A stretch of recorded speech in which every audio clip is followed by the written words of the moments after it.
状元夫人好福气，顾大人高中状元，您这是苦尽甘来啊！可不是嘛，当初谁不说顾大人是穷书生？如今看看，谁有状元夫人这样的眼光，简直是慧眼识珠啊！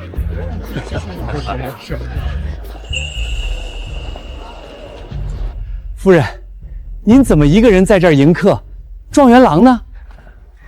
夫君在书房会客，诸位先入席吧。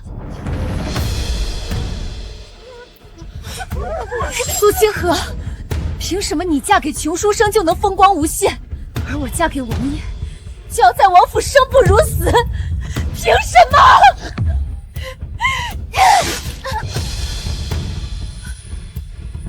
苏清河，你去死吧！顾文轩，连我死了，你都不肯出来看我一眼。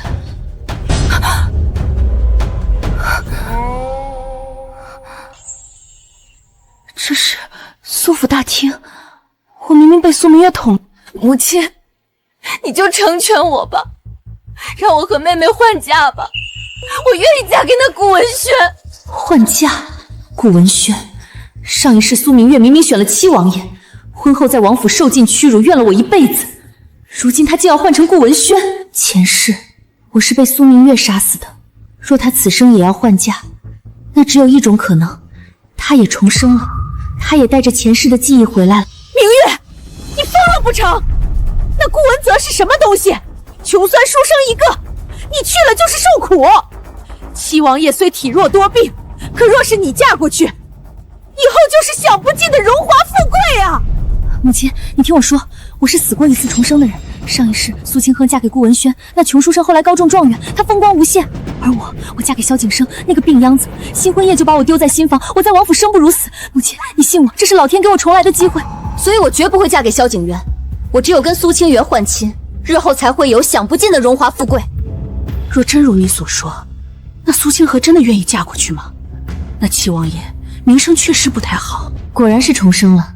苏明月，你还是那么天真，以为顾文轩的金榜题名是他自己的本事，你以为你抢走了这门亲事，就能抢走我前世所有的风光。母亲和姐姐莫不是在讨论换亲的事？静和方才听了几句，若是姐姐当真不愿嫁七王爷，清河愿意换嫁。前世我就是在你们面前装得太乖顺，才被你们吃的骨头都不剩。这一世，这面具我戴的比你们都好。只是什么？只要你愿意嫁过去，你有什么要求我都答应你。只是我若嫁给了王爷，聘礼必然是不能少的，不然肯定会让王府看清了我们。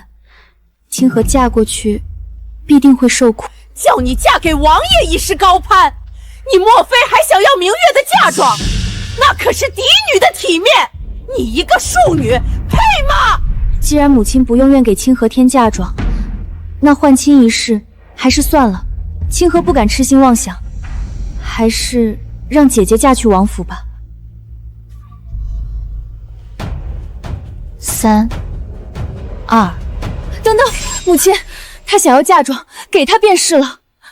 母亲，你可别忘了我告诉你的，若是她不嫁，我就得嫁去那个火坑，你舍得吗？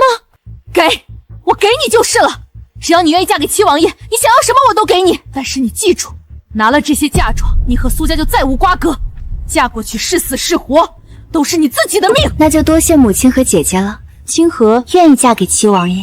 苏明月，你以为你抢到了一桩风光婚事？你以为顾文轩是良人？我前世家财散尽，心力交瘁，才把他推上状元之位。这一世没有我，你便自己去尝尝那滋味吧。苏清寒，你少得意！你以为王府过的是什么好日子吗？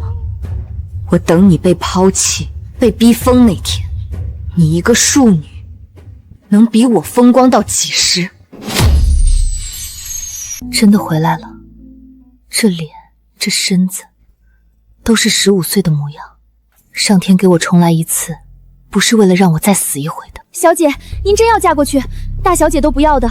万一那个王爷真的有什么问题，万一他比传闻中还不堪，那王府不就是个大火坑？您这一去，可就没有回头路了。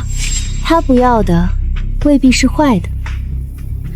他以为把我推进了火坑，殊不知，他去的那地方才是一个真正的大火坑呢。小姐，您怎么还笑得出来呀？那可是七王爷，体弱多病，性情冷僻，还心系一个来路不明的孤女，满京城谁家姑娘愿意嫁给他？小桃，你信不信？有些东西看着是火坑，跳进去才知道下面是暖烫；有些东西看着是锦绣前程，踏进去才知道是万丈深渊。所有人都以为顾文轩生天生状元命好，可谁又知道他的金榜题名全是我硬生生熬出来的。夫君，这篇策论第二段逻辑牵强，主考官最重条理，还需再……知道了，知道了。你一个妇道人家，懂什么策论？烦不烦？今日这茶烫了，明日那菜咸了，后日连请安都晚了半刻钟。你这媳妇儿怎么当的？我儿子娶你回来是伺候人的，不是请你当少奶奶的。儿媳知错，儿媳这就去重做。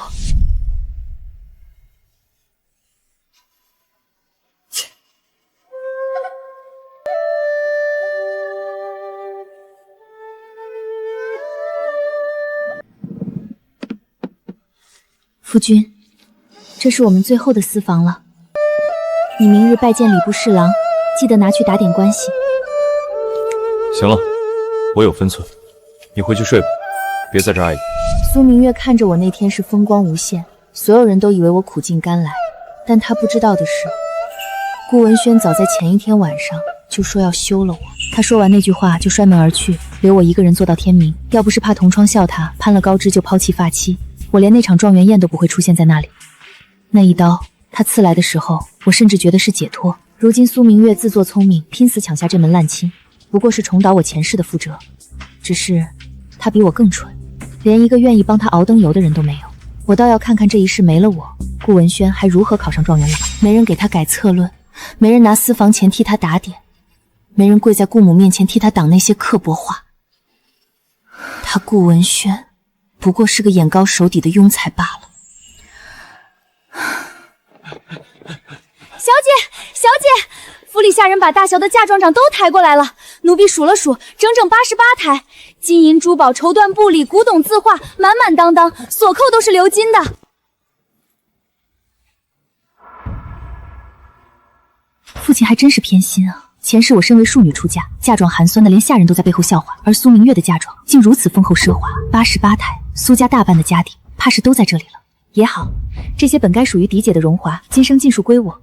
王府深似海，没有银钱铺路，寸步难行。这些嫁妆便是我立足王府、逆转命运的底气。小姐救我！奴婢没有偷东西，是夫人冤枉奴婢。你想干什么？嫁出去的女儿泼出去的水，一个偷窃的丫鬟而已。府里的事情轮得到你插嘴？你自身都难保，还有心思管别人？前世你们对我所有的亏欠，前世你们从小桃身上夺走的尊严，今生我必定全都讨回来。这一世，我护得住自己，也护得住身边的人。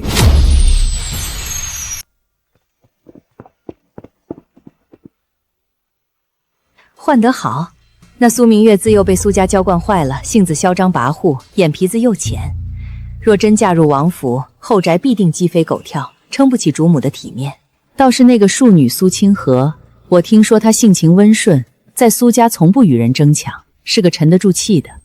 这样的人才能稳得住后宅，管得住下人。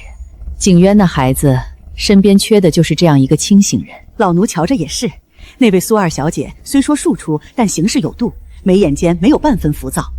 老奴觉得，若她来了，王爷定会收心，改头换面。是啊，景渊这些年被那个沈清寒迷得五迷三道，旁人劝说半句都听不进去。他父皇上回见他，还问朕这儿子是不是被人下了降头。外界人人传他体弱多病，性情阴质，好好的七王爷名声都沉成什么样了？就这样还能换来苏清河这样通透的姑娘，真是委屈了人家。咱们皇家不能亏待了她。你即刻回王府库房，挑些名贵的珠宝首饰，尽数添进聘礼里去。不必问我，捡好的拿，礼数绝不能缺。本宫这个未来儿媳头一遭进门，得让人家觉得嫁进七王府不是跳火坑。等等，你去转告那个逆子，此次大婚是皇家体面，也是与苏家的婚约。若是他敢胡闹，敢拒不迎门，往后便不必再来见我了。他心心念念的那个沈清寒，本宫也一并赶出去，让他自己掂量掂量。老奴一定把话带到。清河，你可别让本宫看走眼。这王府的后宅不是好待的。母亲当真这么说？千真万确，不敢有半句虚言。贵妃娘娘说了，聘礼加重，礼数周全，还请王爷务必迎娶苏家二小姐。知道了，退下吧。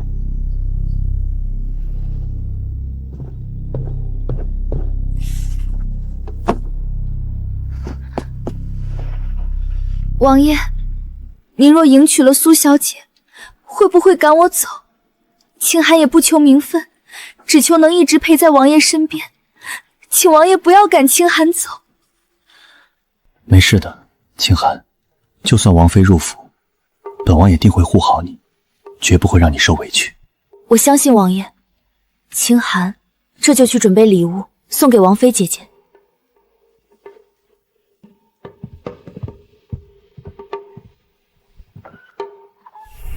王爷，您醒醒！太好了，您终于醒了。当年他救我上岸，本王便知道其中有诈。那日湖边守卫森严，5步一岗，10步一哨。她一个弱女子如何能轻易闯入？又如何恰巧出现在那里，恰好救了我？还一眼就认出我是王爷，连问都不问一句。方寸，王爷，继续盯着沈清寒，将他的一举一动、见了什么人、说了什么话、往何处传信，尽数报与本王。不必打草惊蛇，本王要看看他身后究竟站着谁。我的乖女儿，真是委屈你了。好好的嫡女，偏偏嫁了个一无所有的穷书生，前路未知，谁也不知道她何时才能出人头地。娘一想到你要去顾家吃苦，这心就跟针扎似的。母亲不必担心，女儿自有分寸，定会把日子过好，不让您和父亲失望。娘给你悄悄塞的田产铺面都在城东最好的地段，你务必妥善收好，牢牢握在自己手里。顾家再穷，有这些底子，谁也委屈不了你。千万不能让苏清月那个贱蹄子知道。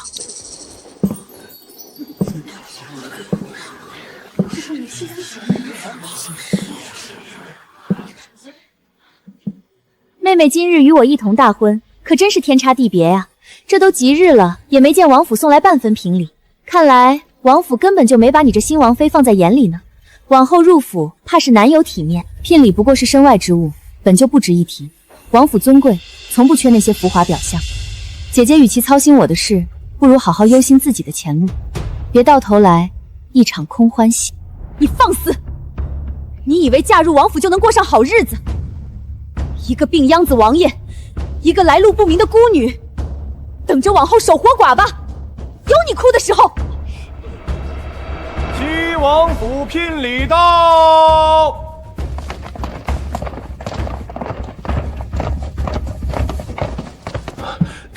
这是七王府的聘礼，不是说七王爷不受宠吗？你懂什么？人家到底是亲王，瘦死的骆驼比马大。88台，不，比那还多。宁贵妃额外添的。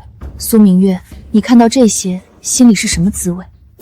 不可能，上一世七王府明明没有送这么多聘礼的。别说聘礼了，萧景霄连个人影都没露，怎么会全变了？苏清河，聘礼再多，王府礼数再盛又如何？萧景约可不会穿着红袍来娶你，你不过就是个笑话，嫁过去连新郎的面都见不着。七王爷萧景渊亲至迎亲。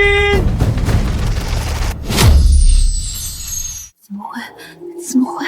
上一世大婚之日，他明明从头到尾都没有现身，全程避而不见，让我一人受尽嘲讽，成了全京城的笑话。到底哪里出错了？为什么一切都变了？世人皆传七王爷身残体弱，一直在王府休养。前世直到他病逝，我也从未见他露过面。可眼前这个人，分明是个健康的、挺拔的青年，他为何要装病？又为何今日亲自前来？老臣苏重山恭迎王爷，不知王爷亲自前来，有失远迎，还望王爷恕罪。小女清河能嫁入王府，是她的福气，也是苏家满门的福气。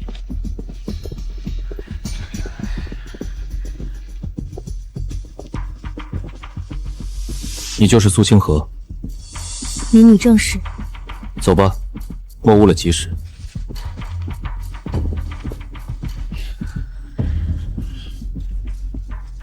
王爷说的是。姐姐，看来今日没来接亲的似乎是顾公子呢。苏清寒，你别得意，你以为进了王府就能有好日子过？你等着，迟早有你哭的那一天。顾文轩，你怎么现在才来？你知不知道今日是什么日子？吉时都过了，你这个时辰来是让这么多人看我笑话吗？不过是迎亲，早一时晚一时能有什么区别？我又没有八抬大轿，也没有亲王府的仪仗，来得再早，难道还能比得过王爷的排场？苏大小姐，你既然已经选择嫁给我，就趁早收起这些不切实际的幻想，还是赶紧上花轿吧，再耽搁天都黑了。顾文轩，你就让我做这个？你看看这轿子，红绸都褪色了，轿顶的流苏都秃了，这就是你说的迎亲？不然呢？我顾文轩一介穷书生，能顾得起这顶花轿已是尽了全力。苏大小姐，你当初非要换嫁给我，就该知道顾家是什么门第。你若嫌寒钻，现在后悔还来得及。我顾文轩绝不拦你，只是你今日若不上轿，明日全京城都知道你苏家嫡女悔婚，面子往哪儿搁？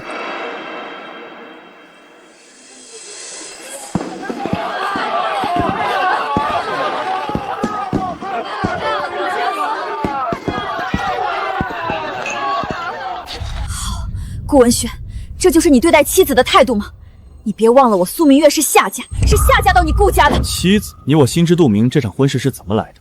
吉时已经过了，若再耽搁，惹人笑话的是你，不是我。上轿。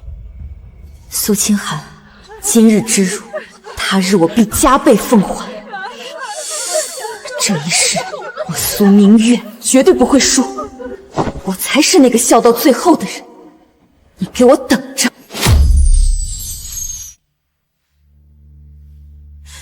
什么破地方，连只碗都摔不碎！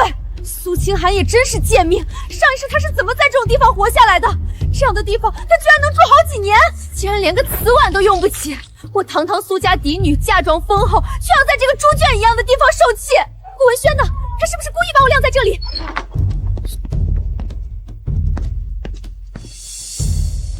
苏明月，新婚第一天你就这样乱发你的大小姐脾气，你知道这只碗多少钱吗？明日传出去，街坊四邻非把咱们当成大笑话不可。你以为这还是你苏家？笑话？谁会有闲工夫笑话咱们？今晚过后，最大的笑话只会是我那个好妹妹七王府的那位新王妃。上一世就是在大婚之夜，那个贱人沈清寒半夜敲门，说要给新王妃敬茶，结果她不仅污蔑我泼茶到她身上，还害得我被萧景渊罚跪了一夜，沦为整个王府的笑柄。苏清寒，这一世换你来做这个新娘，你就好好替我尝尝被全府上下嘲笑的滋味吧。苏清河，我倒要看看这一世的你能不能扛得住沈清寒的手段。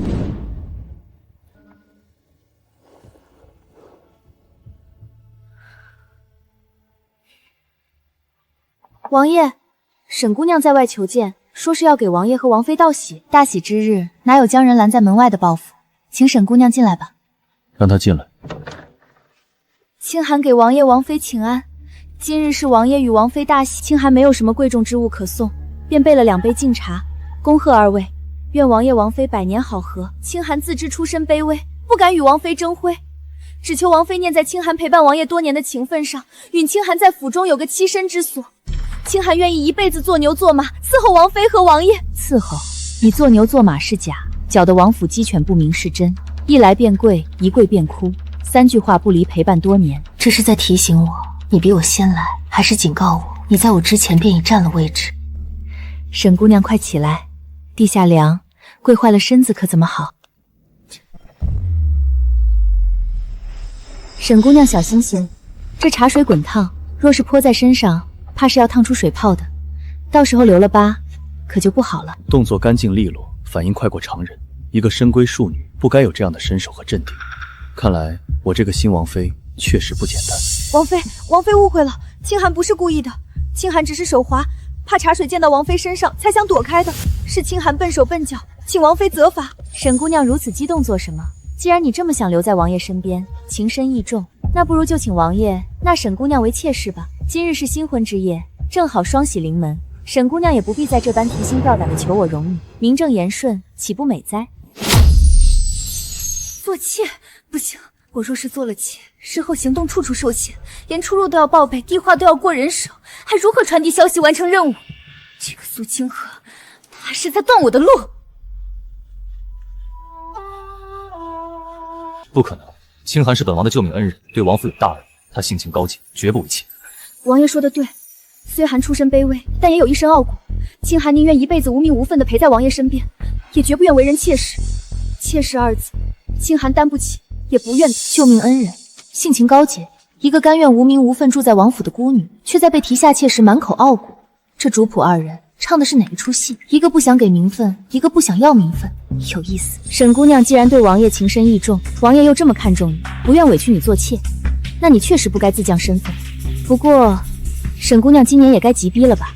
女子这一生，总不能真的无名无分的蹉跎一辈子。依我看，不如让王爷在朝中给你寻一门好亲事，挑个门哥当户对的青年才俊，嫁过去做正室娘子。王爷既是你的恩人，想必也会给你准备一份厚厚的嫁妆，让你风风光光的出嫁。如此一来，既不委屈了沈姑娘的骨气，又能让王爷安心，岂不两全其美？不，王妃，清寒只想什么呀，沈姑娘？我能说什么？说我只想留在王府不走，那正合了苏清九纳妾的提议；说我想一直陪着王爷，那更是往妾室的套子里钻。说什么都不对。王爷，清寒头好晕。清寒，你怎么了？抱歉，还请王妃早些休息，本王先送清寒回去。这沈姑娘明显就是装晕嘛，奴婢看得清清楚楚，她倒地的时候眼皮还在动呢。王爷这都信，还抱着她走了。小姐，您怎么也不拦着？好了，小桃别气了，明天还要进宫去见母妃呢，早点歇着吧。今晚这出戏已经够精彩了。小姐，您怎么一点都不生气啊？这可是您的新婚之夜。生气？生什么气？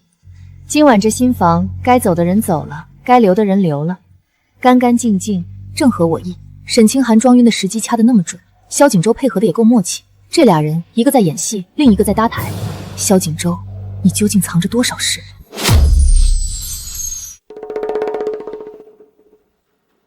逆子！昨夜大喜，你让王妃独守空房，自己抱着个来路不明的女人跑了，你眼里还有没有皇家体面？有没有我这个母妃？母妃息怒，清寒突发救急，儿臣只是送她回去，并未久留。救急？她一个寄居在府上的孤女，架子倒比正妃还大。成婚头一夜就敢闯新房，今日是不是就敢骑到王妃头上撒野？清寒懂礼数，不会做出格之事。昨夜儿臣只是送她回的院子。你还要护着她？这王府日后是王妃当家，你若再纵容那个沈清寒胡作非为，休怪母妃做主将他赶出府去。母妃息怒，王爷心善又重情重义，沈姑娘的事不过是旁人有些误会，清河并未放在心上。好孩子，你才刚进门便替他说话，你看看你娶到这样的王妃，真是你几世修来的福气。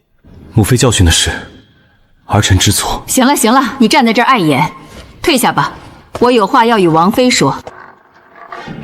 清河，来，坐到母娘身边来。他昨晚当真只是送了那女人回去，没有别的？没有，王爷只是担心沈姑娘身子弱，怕闹出人命，这才亲自送了一趟。后来便让人送了消息回来，说让清河先歇息。哼，你不必替他说好话，他身子骨弱，自幼汤药不断，这些年来更是越发寡言阴沉。母妃只担心你受了委屈，却不敢说。母妃多虑了，王爷待清河很好，清河既嫁入王府，便会好好照顾王爷，替他分忧。好了，不说这些了。母妃给你备了件礼物，就在偏殿。景渊那孩子已经在那儿等着了，你过去瞧瞧。多谢母妃。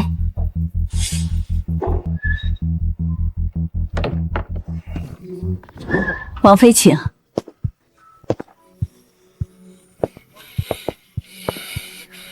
王爷，母妃说您在这儿等清河，我们是否该回府了？王爷，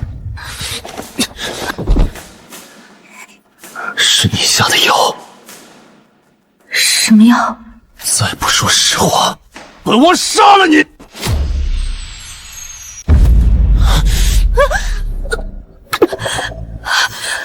不能再犹豫了，不然真会死在他手里。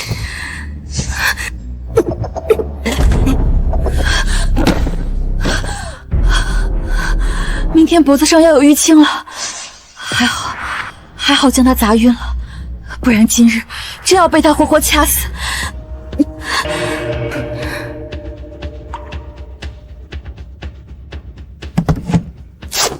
这下便放心多了，若他再发疯，我也能逃得出去。这颈部够厚，他一时半可挣不开。苏清河，你在做什么？王爷方才发疯要掐死我，这是防你再度行凶。你若是再扑过来，我不介意再砸一下。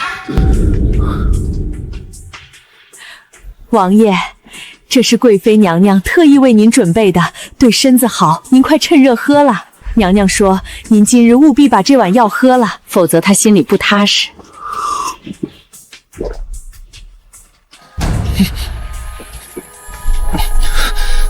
这是贵妃娘娘给王妃的礼物，定是母妃搞的鬼，想逼迫我与苏清河圆房。那药里八成是催情的虎狼之药。抱歉，方才神志不清，误伤了你，我还误会你给我下药，是本王错怪你了。无妨，王爷既已清醒便好。王爷还是好生休息，莫要急着起身，伤口还在渗血。我现在已经好了，神志清明，可否将绳子解开？本王不会伤你。你真的不会再发疯？方才您那模样可是要掐死我的节奏。我只是一个手无缚鸡之力的弱女子，可经不起再来一回。我保证，若再伤你，你便再用烛台砸我，随你处置可好？你若还不放心，大可以绑着我，等太医来了再解。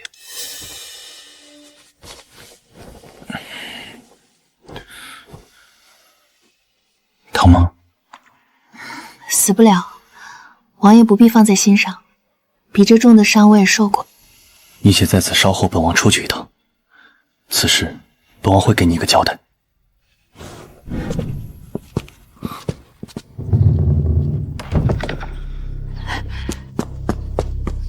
那碗药是宁贵妃的手笔想逼她圆房，可她方才那副模样，分明是被人暗算了。一个母亲给儿子下药，这宁贵妃到底是真的疼爱他，还是另有所图？这潭水比我想的还要深。娘娘，王爷从偏殿出来了，额角带着血，衣襟也乱了，脸色不大好看。老奴瞧着他步子又急又沉，像是往您这儿来了。糟了，我的好大儿要来找我算账了。那药效发作起来，他若是把清河怎么了？我看他那副模样，分明是没成事，还吃了亏，这可如何是好？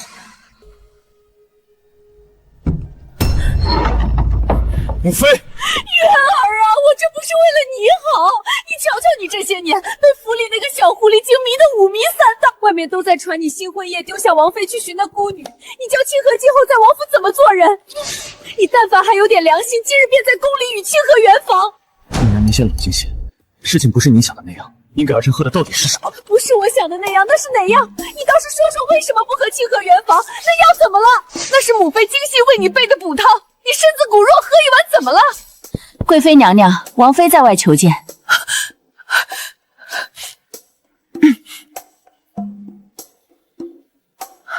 快让她进来。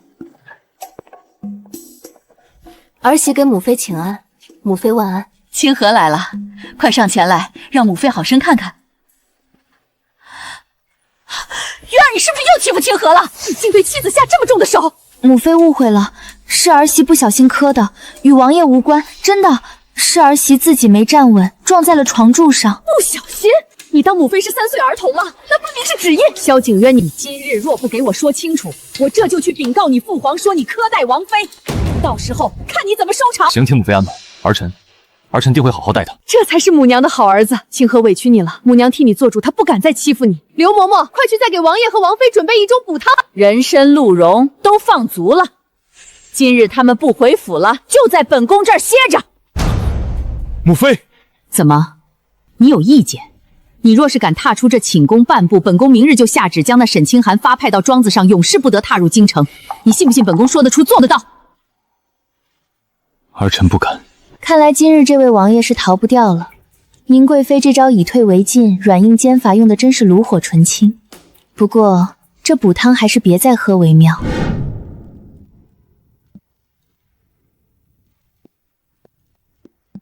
王爷，要不我睡地上，好歹让我拿床褥子垫一垫。不行，只有一床被子，地上凉。若你病了，母妃又要拿本王问罪，本王不想再惹麻烦了。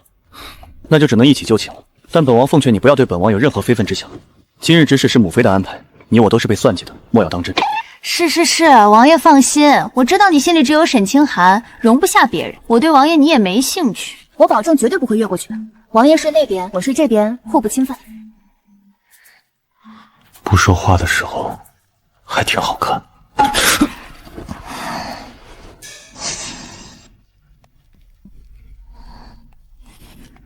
外表看起来端庄娴雅，怎能睡相这般无赖？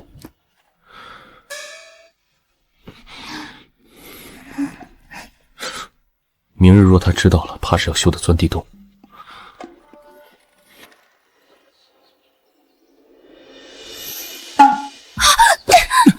你睡姿成那样，把本王当枕头抱了一整夜，本王还没说你非礼本王，你倒先动手了。王爷恕罪，清河睡迷糊了。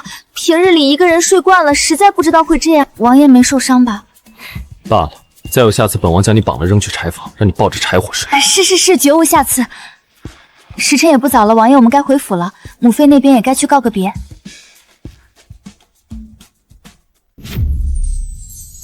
王妃、贵妃娘娘说了，这王府中塞往后便由您只管。这串钥匙能开府中36道门锁，从今儿起谁也越不得您去。有劳嬷嬷跑这一趟，请代清河，多谢母妃厚爱。娘娘还说了，王妃若遇着不长眼的，该打便打，该发卖便发卖，出了事儿由娘娘给您顶着。清河明白了。王妃饶命，奴婢再也不敢偷拿厨房的燕窝了。偷拿主子东西发卖出户，小桃带下去。是王妃，我再也不敢私通外府传递消息。我七王府容不下吃里扒外的东西，捆了打20大板，明日一早就送去牙婆那里。王爷，王妃这几日将府中清理了一番，发卖了17个丫鬟小厮，其中有3个是属下先前盯着的可疑之人。无所谓，府里下人众多，鱼龙混杂，未必没有旁人的眼线，有些不正常的，发卖了也好，省得碍眼。王爷，王妃此举会不会打草惊蛇？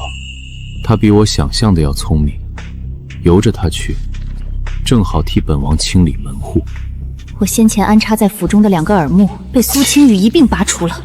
这贱人分明是在针对我，绝不能让他查到头上来。翠儿，小姐找我有什么事？你今夜潜入库房，将那只御赐的翡翠手镯偷出来，明日一早拿去城东的当铺卖了。事成之后，你只需按我教的说辞，就说是在当铺里发现的。王爷清寒的丫鬟在城中当铺里发现了这个，那掌柜鬼鬼祟祟，翠儿觉得不对，花了银子赎了回来。清寒一看，这似乎是贵妃娘娘赏给王妃的嫁妆，怎么会流落在外？清寒不敢隐瞒，特意来禀报王爷。这确实是宁贵妃大婚时亲赐的那只翡翠镯。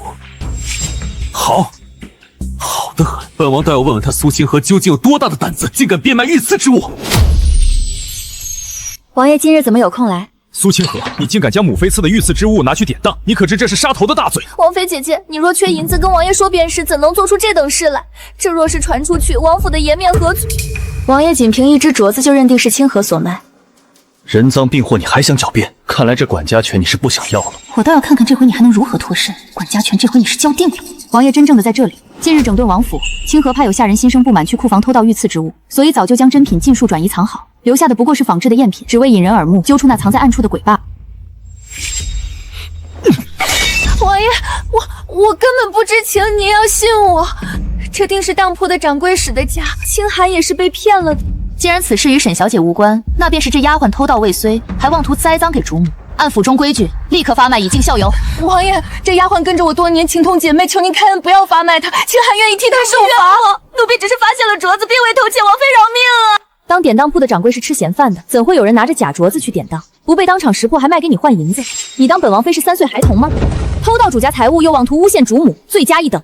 来人，拖下去打20板，再发卖出货。不，王妃饶命，奴婢知错了。王爷，您帮忙清寒，不要发卖她。清寒求您了。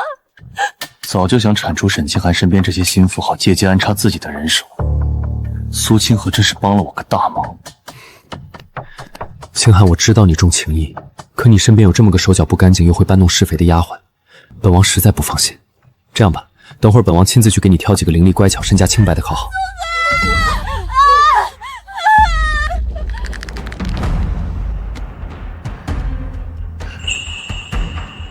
清寒多谢王爷体恤。王爷怎么今日来我院子里，不回书房住了？还不是母妃知道了本王一直住在书房，给本王下了死命令，非要本王回来住。母妃倒是神助攻，这就是沈清寒院里新来的丫鬟。王爷，这是我家姑娘特意为您一早起来做的糕点，有桂花蜜糖糕和茯苓软饼，请王爷尝尝。知道了，放下吧。王爷，这是沈小姐亲自做的，您不尝尝吗？凉了就不好吃了。虽然一直派人盯着她，但总有顾不住的时候。她做的东西，本王可不敢吃，谁知道里面加了什么？本王待会儿吃。上次纳妾的事，萧景渊定然有问题，还有这次，不然怎么连块沈清寒做的糕雕都不敢吃？叫他昨天冤枉我，看我怎么整他！王爷，王爷，苏清河，你想干什么？王爷，好吃吗？这可是沈姑娘亲手做的。突然想起今日还有其他的事，我先走了。连尝一口都不敢，跑得比兔子还快。萧景琛与沈清寒的关系果然不一般。方寸，属下在。快准备清水来，本王要漱口，多备几盆。今晚你亲自守在书房外，不得离开半步。本王若有任何异常，头晕、发热、心悸或者呕血，立刻去宣太医。属下遵命。王爷真的不打算来了吗？今日可是小姐的回门宴啊！若是不来，定会被苏府那些人笑话死的。无妨，反正我现在好歹是皇上亲封的王妃，他们也不敢明着怠慢。萧景嫣还真是小气，就因为那块糕点的事儿，好几日躲着不见人影。今日这个时辰还没露面，定是不会陪我回去了。本王自己会走。王爷恕罪，这都是贵妃娘娘的吩咐，说您无论如何都得陪王妃回门，还望王爷体谅。娘娘说了，若王爷执意不去，奴才们便是绑，也要将王爷绑上马车。你看见了吧？本王可不想陪你回门，是被母妃逼的。今日你若在苏府被刁难了，本王可不会管你。多谢王爷赏脸，陪清河回门，清河记下了。果然有个好婆婆才是要紧事，相公什么的无所谓。母妃这道旨意下的真是妙极。我的儿，嫁到顾家真是委屈你了。瞧瞧，这才几日，怎的消肉这么多，脸色也这般差。娘，您不知道，嫁到顾家之后，婆母每日天未亮便叫我起床请安侍奉，连侍女都不许叫，说是儿媳应该做的。每日等他们用完餐，我才能动筷，还说没生儿子的女人不能上桌吃饭。顾文轩还老是问我要钱，说是为了打点科举关系。我的女儿真是委屈你了，那顾家竟是如此刻薄的人家。没事的，娘，这些我都能忍，只要以后过得比苏清河好，这些都值得。今日苏清河不也回门吗？叫小厮守着，不要叫他从前门进来。明月，若是王爷怪罪怎么办？谁不知道王爷新婚夜将苏清酒独自扔在混房，抱着个在王府寄住的姑娘走了。今日回门宴，王爷定然不会陪她回来。没了王爷撑腰，她不过是个空壳王妃，娘还怕她不防。好，就按你说的办，给这个苏清河立立规矩，别以为嫁到王府就有什么了不起，在这苏家，她永远低你一头。夫人吩咐了，大门还在排修，不便通行，还请二小姐从侧门过去。哪有回门叫从侧门走的？你们苏府未免欺人太甚！我家小姐如今是七王妃，你们竟敢如此无礼！这是上面的交代，小的也是按吩咐办事。二小姐若是不愿走侧门，那便在门口候着吧。小姐，他们存心就是刁难人，哪有将回门王妃晾在门外的道理？好了，小桃，别气了，我去叫小厮通传一声，今日是我的回门宴，还请进去通报一声。二小姐稍等，小的这就进去通传。夫人，二小姐说要从前门进去，不肯走侧门。苏清寒真是反了天了！别以为成了王妃就有什么了不起，她在这个家里永远就是个庶女。我让她走侧门是给她脸了。对，今日回门宴可是她自己来的。她既然觉得当王妃风光，那就让她在这门口风光个够。确实，就看到二小姐自己下车，马车里再无怕人。那就告诉她，不想从侧门进来就别回来了。我倒要看她能在门口站到几时。夫人说了，小姐要是不想从侧门进，就别来了。夫人还说，这大门今日是绝对不会开的。我倒是无所谓，可马车里还坐着萧景渊这尊大佛，若是叫他从侧门进去，他定然不乐意。你们苏府真是好大的胆子，王妃的回门宴竟敢叫他从侧门进去，这是在打皇家的脸吗？还是说你们苏家已经不把本王放在眼里了。王爷息怒，王爷息怒，小的这就去说，小的有眼不识泰山。夫人，出大事了，王爷来了。能出什么事儿？这么慌慌张张的，成何体统？莫不是这个苏清河还想从正门进？告诉他休想！今天就是皇上来了，这正门也不能为他开。不是二小姐闹，是王爷也在门外啊！不可能，前世分明就是我自己回的门，萧景琰怎么可能也在？他明明应该厌恶苏清河，怎么可能陪他回门？萧景琰真的也在，你没看错，你敢骗我，我拔了你的舌头！千真万确，是王爷就站在二小姐身边呢。老爷出大事了！夫人把王妃拦在门外，要她从侧门进。王爷震怒。这两个蠢妇干的什么混账事？这是要让我们苏家满门遭殃啊！王爷亲临，他们竟敢让王妃走侧门！老臣见过王爷，王爷息怒。府中下人不懂事，冲撞了王爷和王妃，都是老臣管教无方，还望王爷看在老臣的面子上，千万莫要动怒。苏府如今真是好大的本事，本王亲自陪王妃回门，竟被拦在门外，还要让王妃从侧门而入。本王与王妃在苏大人眼里竟是这般上不得台面，还是说苏府已经不将皇家威严放在眼里？不敢！王爷言重了，老臣万万不敢有此意啊！都是内宅妇人糊涂，老臣回去定当严惩。这等回门宴，不回也罢。苏大人，好自为之。多谢王爷。不必谢我，本王不是为了你才走的，是他们怠慢了本王，岂能容他们如此放肆？你莫要自作多情。是，请看明白。你也该改改你的性子，别总是这般软弱可欺。你如今好歹是七王妃，是圣上亲赐母妃认可的正妃，怎能由着他们这般欺辱？今日若本王不在，你是不是真要忍气吞声走那侧门？王爷教训的是，清河知道了，往后清河不会再叫人轻易欺了去。今日回门，苏府众人敢如此轻蔑于他，是认定他在王府不受宠爱，才这般肆无忌惮。虽对他并无男女之情，但好歹她是我明媒正娶的王妃，断没有让人如此欺辱的道理。往后对她好些便是，至少莫要再叫她因本王而受人白眼。你个目光短浅的蠢妇！老爷，您这是……你可知你刚才做了什么？王爷亲自陪清河回门，你竟敢叫人拦在门外，还要他从侧门进！你是想让整个苏府给我陪葬吗？老爷，我不知道王爷也在呀。父亲，母亲也是一时糊涂，您就饶了母亲这一回吧。你还有脸求情？你看看你嫁的什么好人家，好好的嫡女去给人家做牛做马，如今还撺掇你母亲做这等蠢事，天底下竟有你们这般目光狭隘的蠢货！来人，将刘氏押回院子，禁足3个月，没有我的命令，不许踏出房门半步。老爷饶命了，妾身知错了。天色不早了，你赶紧和文轩回去，莫要在我眼前碍眼。都是你出的好主意，害我在岳父面前也丢了脸面。你当真是好算计！你什么意思？够了，我不想听你废话。你既然选了这条路，就给我安分些，少惹些事端。你以为你还是苏家那个高高在上的嫡女吗？顾文轩，你什么意思？你如今能依靠的只有我，所以你最好老实点，否则我就休了你。今日这一出，萧景渊虽嘴硬，却在关键时刻护住了我，这份人情我记下了。王妃，贵妃娘娘说了，此次秋猎乃皇家盛事，请您务必到场。劳烦嬷嬷跑这一趟，请母妃放心，卿一定会准时出席。秋猎，各路王侯将相云集，这正是我向主上传递王府消息的绝佳机会。清寒是不是打扰到王爷了？不是说心口疼，怎么不好好躺着？王爷，清寒听说皇家要举办秋猎，一想到要与王爷分别那么久，清寒就心痛得喘不过气来。王爷，您可不可以带清寒一起去？清寒不求名分，只想陪在王爷身边。若是一连数日见不到王爷，清寒真的怕自己会撑不下去。想借秋猎传信，正好，本王倒要看看你能翻出什么浪。清寒，我怎么会丢下你一个人在王府？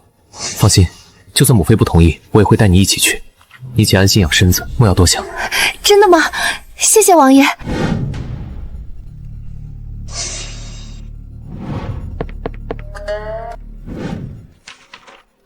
终于要动手了吗？王爷，可要属下现在就将那鸽子解下？不必，放长线才能钓大鱼，让人远远跟着，看他与何人接头。是。清河，到母妃这里来。不愧是我儿景渊的王妃。景渊，清河既然已经嫁给你，你便要事事以她为先。母妃看你今日表现，若再让清河受了委屈，回去定不饶你。儿臣谨遵母妃教诲。渊儿，下一次这种皇家场合，不许再带这些不相干的人来。碍眼至极，真是晦气！多谢母妃疼爱。走，母妃带你去见见几位诰命夫人，往后这京城贵妇圈，你早晚要撑起来的。母妃向来心直口快，你不必往心里重，先去帐中休息吧。清寒明白。王妃真是好气度，难怪贵妃娘娘这般喜欢，真是七王府的福气啊！夫人谬赞了，清河年幼，往后还需各位夫人多多提点。贵妃娘娘，皇上说是有要事相商。好，我马上去。清河，母妃去就回，你且在此处歇着，莫要走远。小桃，看好你家小姐。是，母妃慢走。我去外面透口气，这高台上闷得慌。若王爷或母妃来找我，你便说我在帐外透气，即刻就回。小姐放心，奴婢看着呢，您别走太远，这猎场大得很。这个小娃娃不正是皇上最小的儿子九皇子萧景睿？他怎么会在这里？这是我最小的弟弟，排行第9。七哥，这位姐姐是你新娶的嫂嫂吗？真漂亮。嫂嫂，你吃不吃荷花酥？我想起来了，上一世萧景睿就是在秋猎之日被人诱出猎场，惨死在密林之中。被发现时，小小身躯早已冰冷。皇上震怒，当场杖毙了无数侍卫宫女，整个皇家猎场血流成河。而真正的凶手至今成谜。站住！你是哪个宫的宫女？要带小殿下去何处？奴婢是奉娘娘之命，带小殿下去玩好玩的。一派胡言！贵妃娘娘与皇上皆在高台，哪位娘娘会差你带小皇子去猎场外围？说。嫂嫂，她说要带我去玩好玩的。既然你多管闲事，那就一起死吧！有刺客，护驾！追，一个活口都不能留！殿下乖，千万不要发出声音，知道吗？不能坐以待毙，这般躲藏迟早会被发现。这是我唯一能留下的记号，只能赌有人能看见，能顺着找过来。嫂子，我怕。别怕，嫂子在。跑啊！怎么不跑了？把萧景睿交出来，给你个痛快！殿下，抱紧我，闭眼。就算只有一线生机，也要搏一搏。真是疯子，这般高度绝无生还可能。走，回去复命。嫂嫂，没事，殿下别怕。不能停在这里，刺客若寻下来。嫂嫂，你不要死！我的腿彻底废了，短时间内绝不可能再走动一步。殿下，不哭，嫂嫂在呢。萧景睿，你可一定要找到我们啊！皇上，九殿下不见了！方才一个面圣的宫女说带殿下去看兔子，老奴一个没神，殿下就不见影了。老奴该死，老奴该死！放肆！朕的皇子身边竟出了这等纰漏！来人，给朕搜，封了猎场，一只苍蝇都不许放出去。若朕的瑞儿少了一根头发，朕要你们所有人陪葬！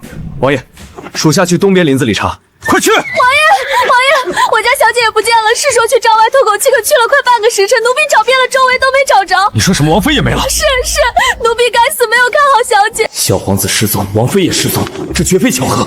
沈清寒放废的那只信鸽中计了，这一切竟是一个针对王府的连环杀局。所有人听令，分2路找，一寸一寸的搜，找不到王妃与九皇子，提头来见。是。苏清河，你们千万不能有事。王爷，您看这个，是他。你在哪发现的这枚簪子？那边。而且属下在捡到簪子的东南方向，还发现沿途树干上有新鲜划痕，用簪子划的记号。站路！苏清河，下面有人，放绳索，快！杰哥，我们在这里。苏清河，杰哥，快救救嫂子！有坏人杀我们！嫂子抱着我从崖上跳下来，她流了好多血。苏清河，王爷，小殿下没事。清河，带九殿下上去，传太医，立刻！这是怎么了？本宫的儿媳，这是怎么了？娘娘，小姐是为了救九皇子，抱着殿下从悬崖上跳下来，浑身都血，奴婢都快认不出小姐。傻孩子，你等不等？你醒醒，跪在这里。太医，清河如何了？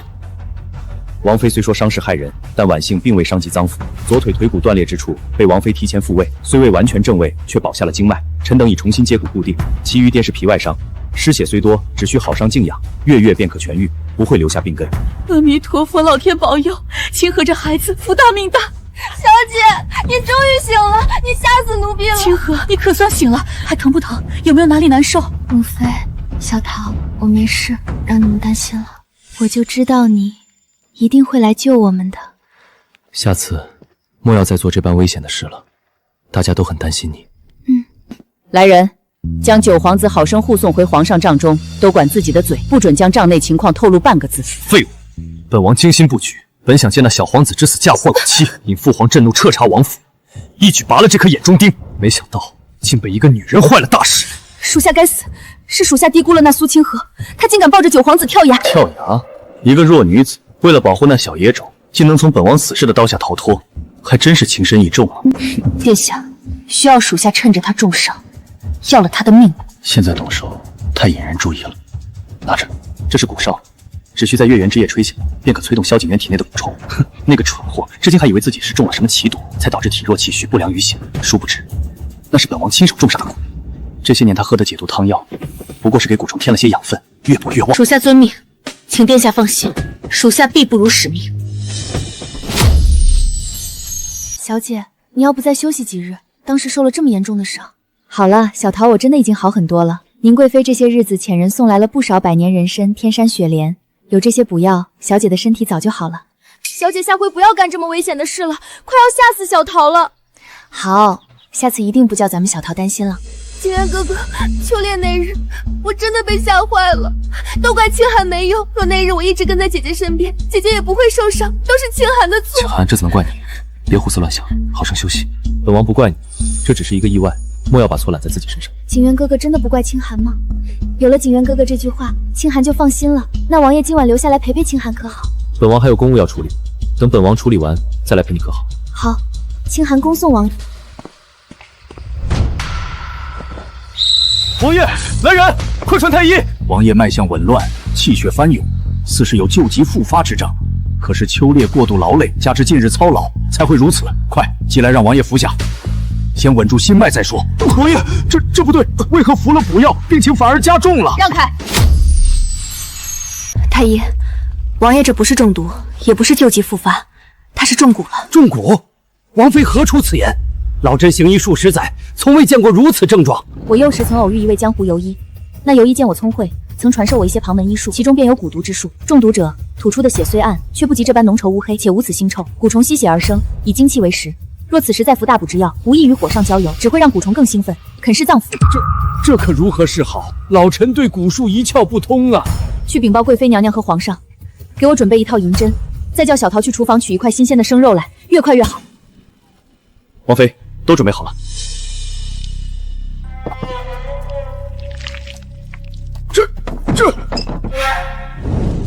你蛊虫一出，王爷没事了。王妃医术通神，老臣佩服。没事就好。我的儿啊，你这是怎么了？别吓母妃！贵妃娘娘息怒，王爷已经没事了。多亏王妃医术通神，王爷体内的蛊毒已经解了。清河，是你救了渊儿。回母妃，是好孩子，本宫的好孩子。从小到大，本宫一直以为景渊是娘胎里带出来的弱症，天生身体不好。这些年，人参、燕汪、灵芝、龙茸，什么样的补品都往他嘴里灌，却越补越不见好。原以为是底子虚，没想到竟是蛊毒。是那些黑了心肝的贱人，在本宫儿子身上种了这个东西。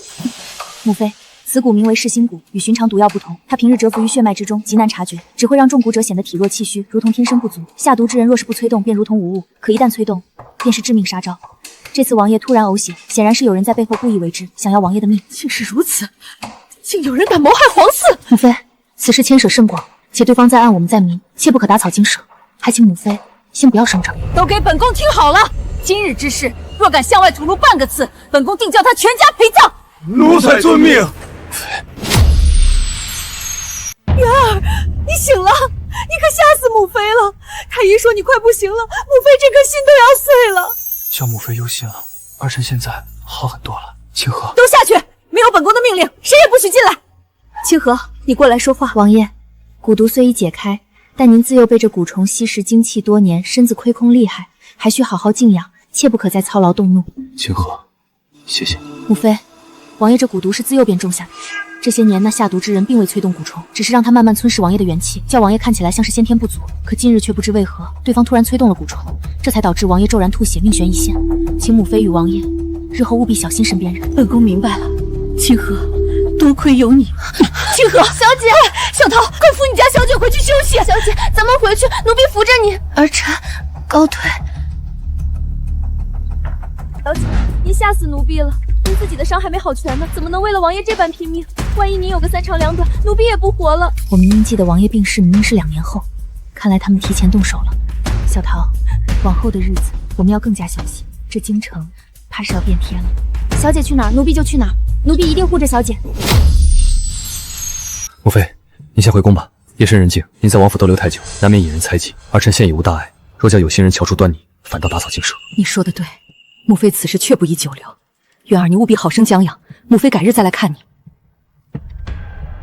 王爷，沈姑娘来了，说是听说您昨夜突发疾病，担心的一夜未睡，非要来看看您，请沈姑娘进来。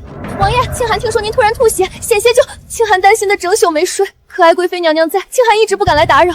王爷您没事吧？您别吓清寒。可恶，真是可恶！那蛊哨明明吹响了，蛊虫明明已经被催动，怎么没让他奄奄一息？只能等到下一个月圆之夜再寻机会了。清寒，本王没事，只是秋烈士累着了，加之旧疾复发，才会那般凶险。太医开的药极好，服下后已经好多了。那就好，那就好，担心死我了，王爷。刚熬好的，王爷趁热喝。他们什么时候关系这般好了？萧景渊何时会对一个女人露出如此柔和的神色？更何况这个女人还是苏清河。那清寒就不打扰王爷休息了，清寒先行告退。王爷既已喝了药，那便好好休息吧。方寸，属下在。昨夜本王就是去过沈清欢处之后，才突然蛊毒发作，此事与他定然脱不了干系。从今日起，给本王死死地盯着他，他见过什么人，说过什么话，事无巨细，尽数报来。是。还有，加派人手，在暗处保护好王妃，无论她去哪里做什么，都必须确保万无一失。苏清河，不行，不能再等了。下一个月圆之夜还有20多天，变数太多。我必须想个法子，尽快除掉他。既然蛊毒已解，那便换个法子。苏清河，你以为救了萧景山就能高枕无忧？我要让你尝尝什么叫生不如死。去，给我准备笔墨，我要写封信。是，小姐。王爷，属下已经按您的吩咐，在沈清寒院中安插了人手。另外，属下查到一件事，说沈姑娘今日午后放走了一只信鸽，属下跟随一路，发现她落到了城西的济世堂。那济世堂的掌柜是五皇子府上的人。五皇子，果然是他。五哥，你藏得可真深。从小到大，你表面上对我关怀备至，背地里却给我种下蛊虫，如今又想借沈清寒之手置我于死地。继续盯着，不要打草惊蛇。本王倒要看看他们还能玩出什么花样。这笔账本王记下了。是。清河，你既已入局，本王便绝不会让你再受半分委屈。蛊毒虽解，人心可惑。借巫蛊之名，除苏氏，诬老妻。苏清河，你救了萧景渊又如何？我要让这全京城都知道，你是个会邪术的妖女。去厨房，去浣衣房，去马厩，告诉那些人，王妃会邪术，那夜王爷呕血就是她催动的蛊。她想用旁门左道控制王爷心神，谋夺王府大权，甚至连九皇子遇刺，都是她自导自演的好戏。是，小姐，奴婢这就去。苏清河，叫你老破坏我的好事，这次我一定要让你死无葬身之地。小姐，您听听外面都传成什么样了？方才送饭的丫鬟把食盒往门槛外一放，跑得比兔子还快，好像咱们院里有什么吃人的妖怪似的。她连正眼都不敢瞧奴婢。都传了些什么？说来听听。他们说您会邪术，那夜王爷呕血就是您催动的。说您想控制王爷心神，谋害九皇子也是您自导自演的。还有人说您夜里在院中烧符纸、念咒语。那夜蛊毒之事，知情者寥寥无几。太医令已被王爷封口，方寸等心腹更不可能外传。知道详情的，满打满算只有沈清寒一人。是沈姑娘在造谣？这个毒妇，她怎么敢？她既然想玩火，那咱们就陪她玩玩。去，请王爷过来，就说本王妃有要事相商。王爷、王妃，谣言是从厨房和换衣屋传出来的，源头指向沈姑娘院里的平儿。另外，属下在沈姑娘窗下截到一只信鸽，腿上绑着给五皇子府的密信，不过属下已将其替换。王爷，既然他要散布谣言，咱们不妨将计就计，让他以为他的计谋得逞了。好，本王倒要看看他还能使出什么手段。王爷，沈姑娘来看您了，说是熬了润肺的汤。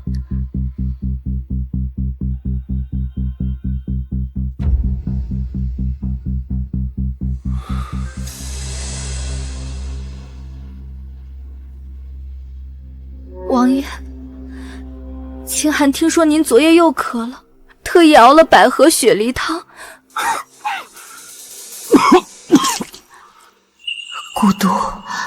蛊毒还在，他没有解干净。苏清河那个蠢货，还以为他真有什么通天本领。王爷您怎么了？来人呐，快传太医！王妃在哪里？快让她来救救王爷！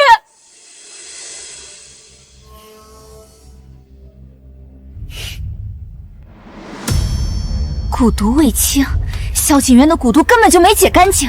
苏清河那个贱人，还想在王爷面前邀功，如今露馅了吧？五皇子殿下，萧景妖命在旦夕，蛊毒复发。苏清河以邪术施救，实则是催动蛊虫，反而害了王爷。如今王府人心惶惶，下人们皆道王妃是妖女，此时正是扳倒苏清河、动摇七王府的绝佳时机，请殿下速速定夺。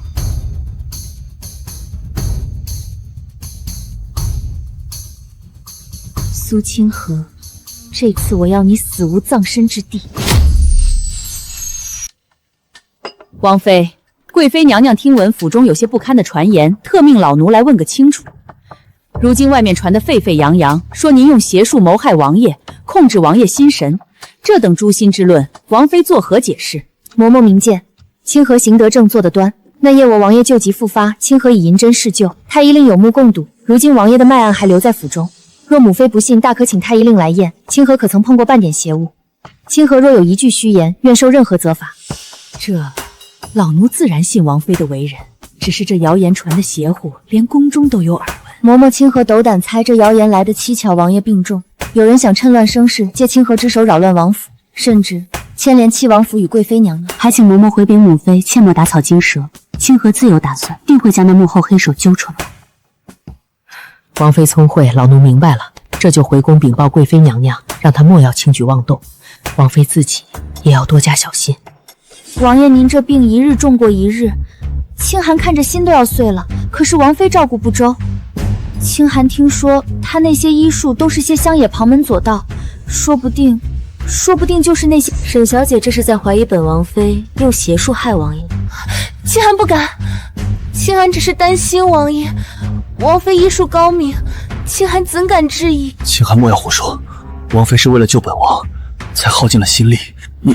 你回去吧，莫要再来了。是，王爷好生休息，清寒改日再来探望。王妃也莫要太操劳了。上钩了，接下来该我们反击了。王爷，属下查到沈姑娘院里的丫鬟平儿今日多次在灶间逗留许久，还与管事刘婆婆密谈。刘婆婆给了她一个布包，那刘婆婆是五皇子的母妃淑妃娘娘当年赏给王府的。这15年来一直安分守己，直到3个月前开始与中外济食堂有书信来往。刘婆子，本王记得她，当年母妃还夸她老实本分。五哥的手伸得可真长，15年前就埋进了钉子。不要动刘婆子，放长线看她联系谁。另外盯紧平儿，她的一举一动，事无巨细报于本王。属下遵命。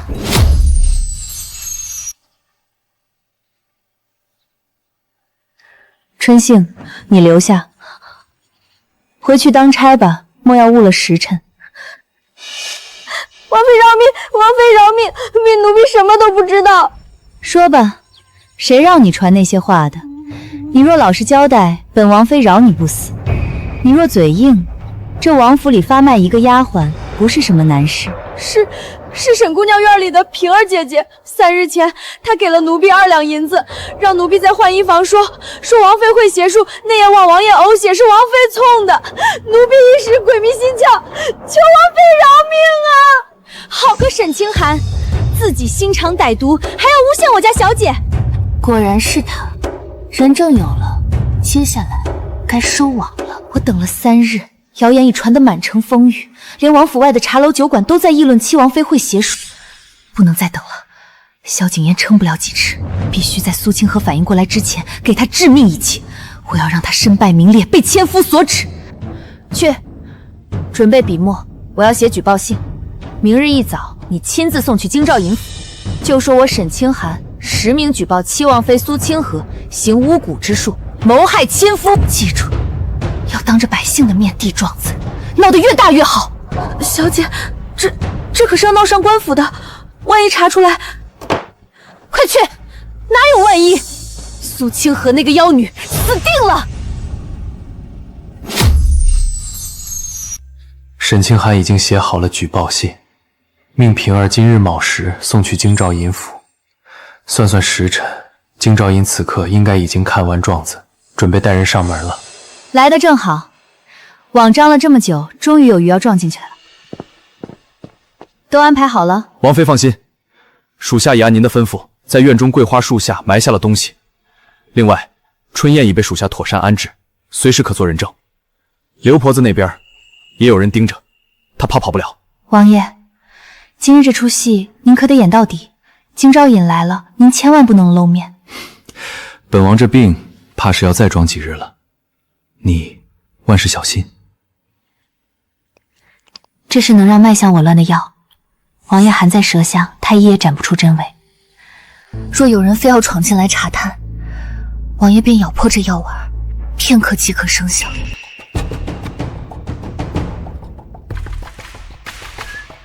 殿下，沈姑娘飞鸽传书，七王爷萧景渊蛊毒复发，命在旦夕，最多撑不过半月。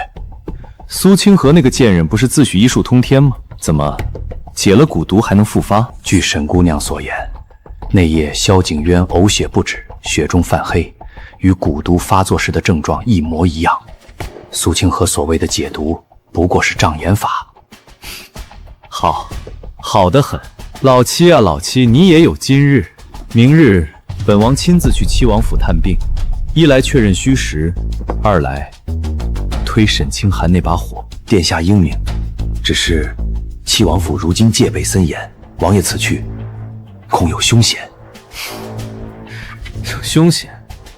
一个将死之人，一个妇道人家，能奈我何？本王倒要看看萧景渊那张总是波澜不惊的脸，垂死之时是什么模样。王爷、王妃，属下截获沈清寒第2封密信，五皇子明日辰时登门探病。终于坐不住了。五哥向来谨慎，若非确信本王命不久矣，绝不会亲自设行。清河，明日这出戏可得演足了。王爷放心，清河已拜好重病缠身的妆容，保管让武殿下看了，深信不疑。委屈你了。这几日，你既要应付沈清寒的挑衅，又要布置局棋。王爷言重了。清河既然嫁给了你，你的敌人便是清河的敌人。这盘棋，咱们一起下。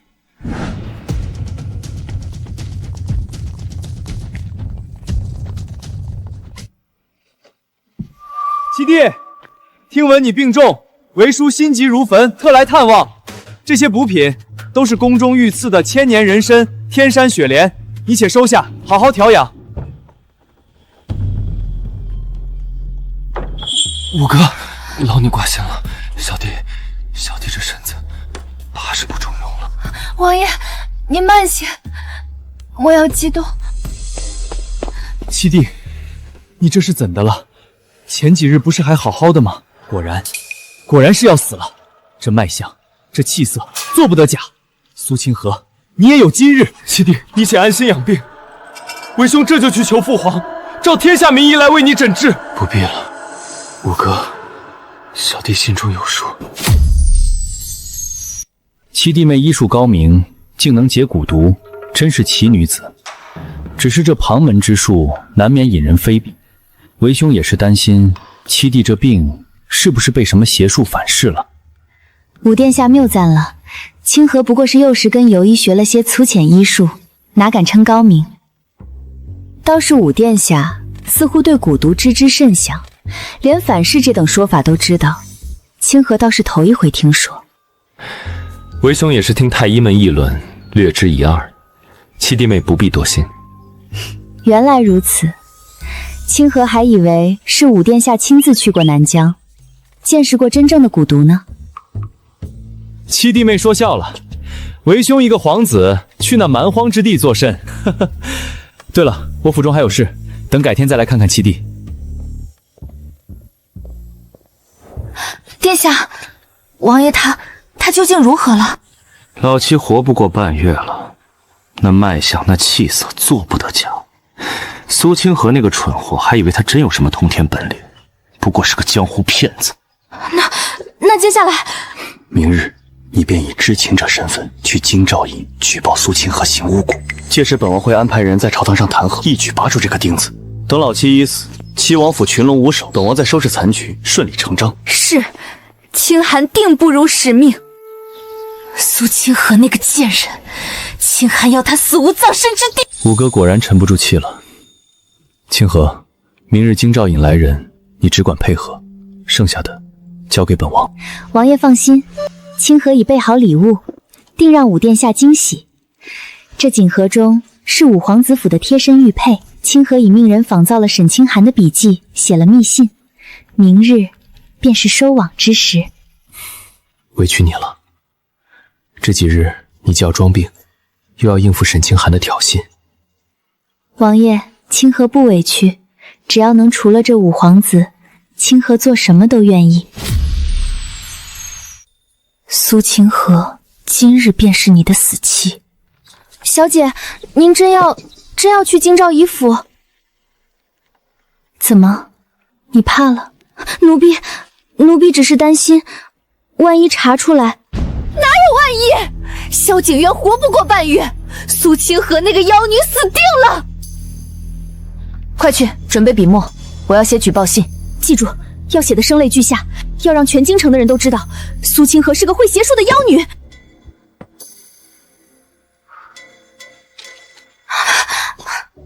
民女沈清寒实名举报七王妃苏清河，她以巫蛊之术谋害王爷，控制王爷身神，致使王爷如今病重不起。民女愿以性命担保，句句属实，求大人为王爷做主。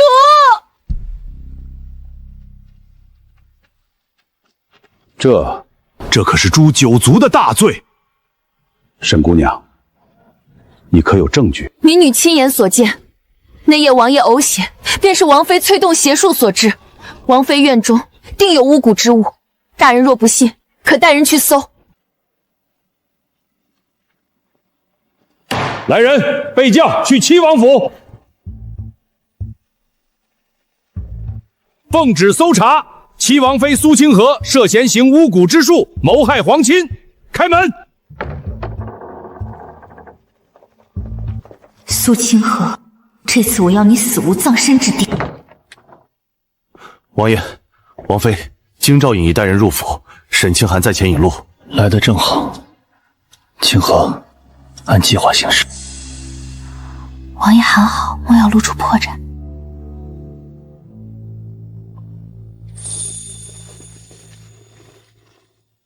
王妃，有人实名举报您行巫蛊之术，谋害王爷，下官奉旨搜查，得罪了。京兆尹大人请便。清河问心无愧，只是这府中女眷众多，还望大人手下留情，莫要惊扰了其他人。大人，民女愿作证，王妃她用邪术控制王爷，郎爷如今病重不起，都是她害的。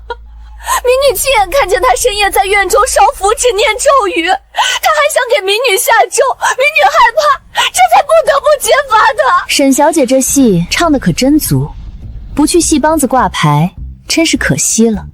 既然这么笃定，我就带大家去我院子里去查一下。大人，巫蛊之物定藏在床下，民女那夜亲眼看见王妃将布偶塞入床底。搜！人赃并获，苏清河，你还有何话说？这布偶上的针法是南疆巫蛊之术，你还有什么可狡辩的？大人，可否让清河看看那布偶？王妃请。沈姑娘，这布偶上的针法是南疆巫蛊之术，可清河自幼在北地长大，从未去过南疆。倒是五皇子，听闻早年曾游历南疆，带回不少奇物。这玉佩，沈姑娘可认得？这不可能！我明明……你明明什么？明明将布偶塞入本王妃床下，明明写了举报信。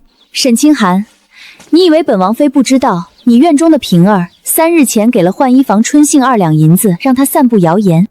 你以为本王妃不知道你每日与五皇子密信往来，意图谋害王爷？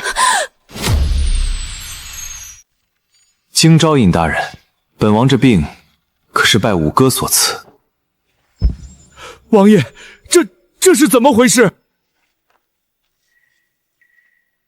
这是刘婆子的供词，她乃五皇子母妃淑微娘娘15年前赏给王府的丁，3个月前开始与城外济世堂有书信往来。那济世堂正是五皇子的暗桩，刘婆子已招供，五皇子命她在本王饮食中下蛊，又命沈清寒散布谣言，意图嫁祸王妃。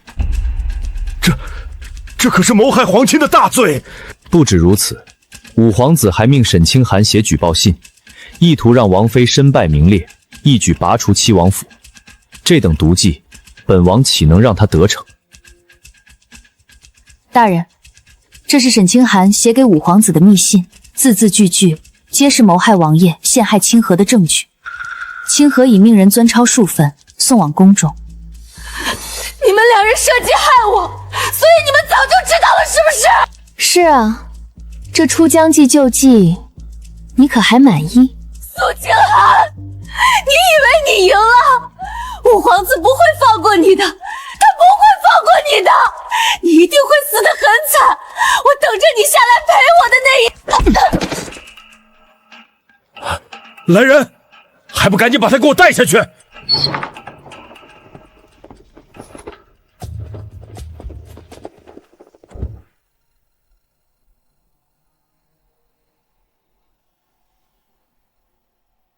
好一个五皇子，好一个萧景瑜！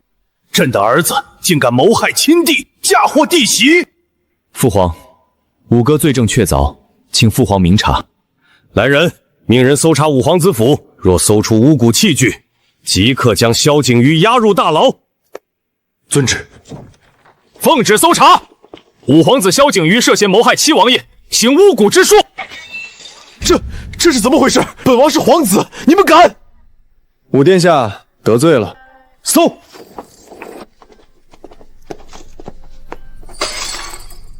五皇子谋害七王爷，证据确凿，来人，给我押走！不可能，这是陷害，这是萧景元的陷害！我要见父皇，我要见父皇！五皇子萧景瑜谋害亲弟，行巫蛊之术，罪证确凿。朕念其是朕骨肉，免其死罪，削去爵位，禁足府中，无诏不得出。陛下圣明。老七，你身子可大好了。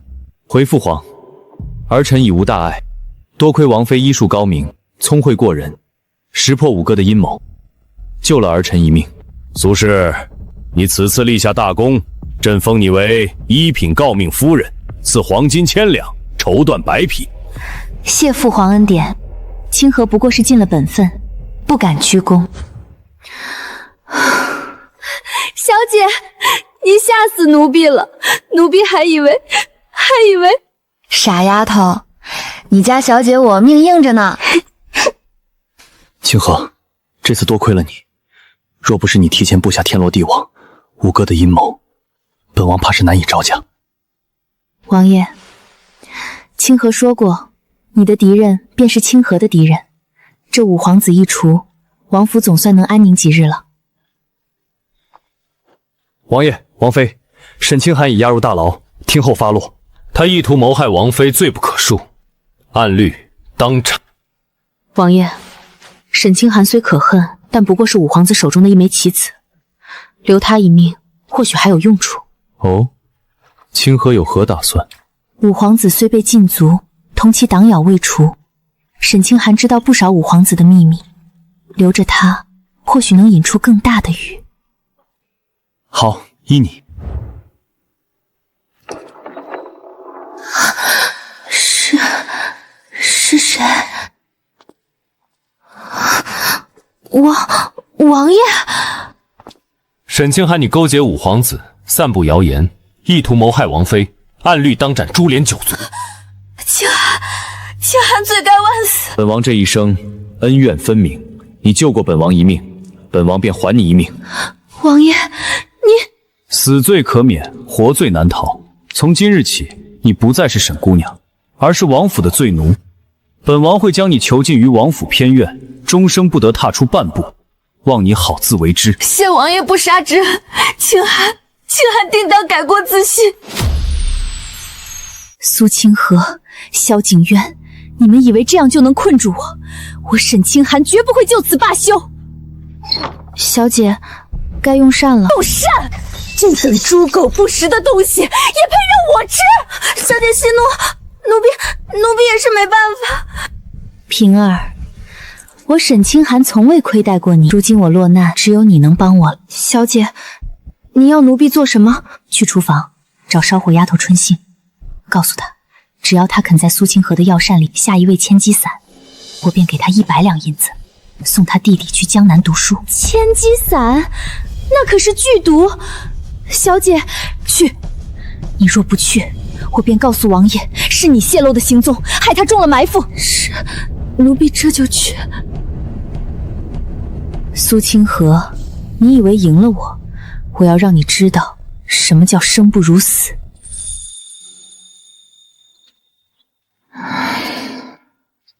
小姐，您这几日怎么总犯困？是不是伤还没好利索？您脸色差得很，要不奴婢去请太医来瞧瞧。无妨，许是今日劳累，歇歇便好。可您都歇了3日了，反倒越来越没精神。昨日您给王爷煎药，差点在灶前睡着，可把奴婢吓坏了。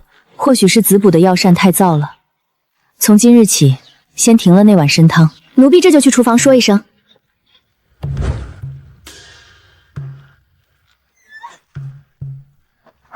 平儿姐姐，这么晚了，你怎么来了？春杏，这是沈姑娘给你的，每日往王妃的药膳里加一小撮，无色无味，谁也查不出来。这是什么？给王妃下药？平儿姐姐，这可使不得，这可是诛9族的大罪。100两，你弟弟不是在城南私塾读书吗？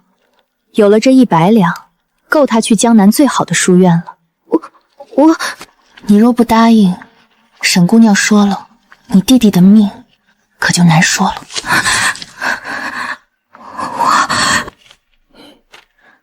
3日后，我来取回空药包。你若敢告发，你弟弟的尸首便会出现在护城河里。王妃娘娘，奴婢对不住您，奴婢也是被逼无奈。春杏，你往王妃的汤里加了什么？没什么，是盐。盐？老奴在厨房30年，还分不清盐和砒霜的味道。这味道是千机散。来人，绑了！妈妈饶命！奴婢是被逼的，是沈姑娘逼奴婢的。千机散，好阴毒的方子。服用者初时只觉困倦乏力，月余后心脉枯竭而亡。太医查不出半点毒物，只会说是体虚久病，不治身亡。小姐，这是谁要害你？奴婢这就去告诉王爷。不急，这毒是冲着我来的，但幕后之人未必只想害我一人。说吧，谁让你下毒的？你若老实交代，本王妃饶你不死。你若嘴硬，这王府里多一个少一个丫鬟，不是什么难事。王妃饶命，是沈姑娘，不是沈氏逼奴婢的。她说奴婢若不照做，便杀了奴婢的弟弟。奴婢也是被逼无奈啊。她给了你多少银子？100两。100两便买你一条命。你可知给王妃下毒是诛九族的大罪，你弟弟的命是命，你爹娘、你姐妹的命便不是命了。王妃饶命，奴婢什么都招。沈氏还给了奴婢一包药，说若这千亩散不成，便换这包鹤顶红，直接下在王妃的茶水里。沈清寒，你真是死不悔改。既然你想玩，本王妃便陪你玩到底。沈清寒，本王饶他一命，他竟敢对你下毒！王爷息怒，清河已有对策，以其人之道还治其人之身。哦，清河已命人放了春杏，让他回去向沈清寒报信，说下毒成功，王妃已卧床不起。沈清寒以为计谋得逞，并会亲自来探望清河。届时便让他自食恶果。沈姑娘，成了！王妃今日喝了那汤，已经起不来床了。当真？你可看清楚了？千真万确，奴婢亲眼看到小桃哭着去请太医，说王妃心口疼得厉害。太医诊了脉，说是体虚气弱，需静养，开了几副安神药便走了。好，很好，苏清河，你也有今日。走，去探望王妃。记住，若有人问起，便说本姑娘听闻王妃病重，心急如焚，特来试笔。是，小姐。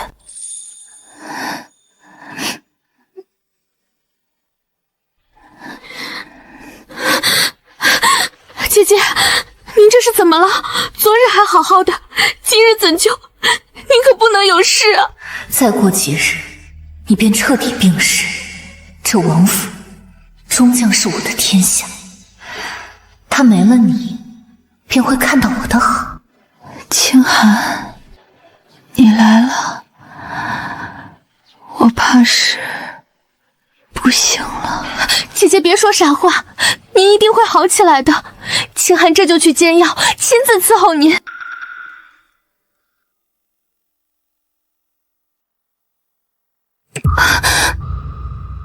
沈清寒演得可还尽兴？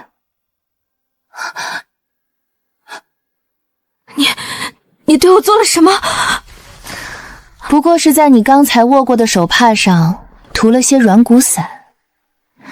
放心，不致命，只是让你安静片刻。不可能！你怎么会？我怎么会知道？沈清寒，你以为本王妃不知道你买通春行下毒？你以为本王妃不知道你袖中还藏着鹤顶红？你以为本王妃真的会喝那碗药水？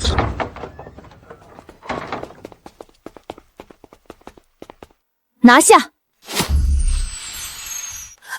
爷，清寒是冤枉的，是苏清寒陷害我，他嫉妒我与您的情谊，故意设计。情谊？沈清寒，你以为本王不知道你是五皇子安插在本王身边的棋子？你以为本王不知道那夜蛊毒发作是你吹动蛊哨催动？你以为本王不知道？你都知道？本王不仅知道这些，还知道你与五皇子密信往来，意图谋害王妃。本王给你无数次机会，你一次次选择背叛，如今竟敢对清河下毒。这碗药帅是你亲手吩咐春杏熬的，里面的千曲散是你从南疆带来。沈清寒，本王今日便让你尝尝自己种下的苦果。不要，王爷，清寒知错了，清寒真的知错了。你好狠的心！我救过你的命，我救过你的命啊！本王给过你生路，是你自己不要。从今日起，你不再是沈姑娘，也不再是醉奴，你只是一个将死之人。小姐，你怎么了？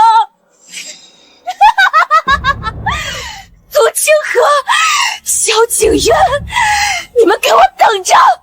我做鬼也不会放过你们！我沈清寒一生算计，竟败在一个女人手里，我不甘心，我不甘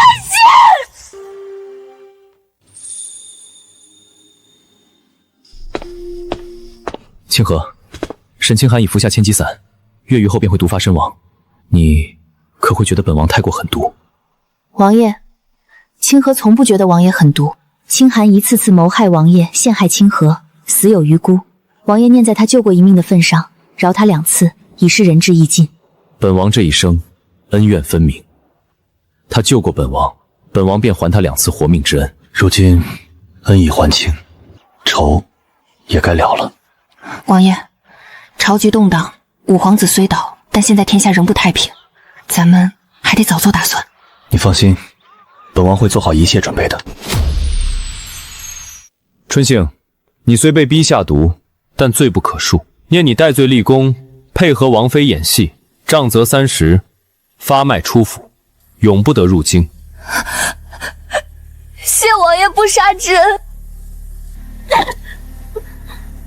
清河，可是觉得本王罚得太重？王爷赏罚分明，清河明白。只是春杏也是被逼无奈，他弟弟的命捏在沈清寒手里。去查春杏弟弟的下落，若还活着，救出来，送他们去江南，给一笔安家费。属下遵命。说，还有谁与沈氏有过往来？谁收过他的银子？谁替他传过话？妈妈饶命，奴婢只收过他1次赏钱，替他送过1封书信。拖下去，杖20，发脉出腹。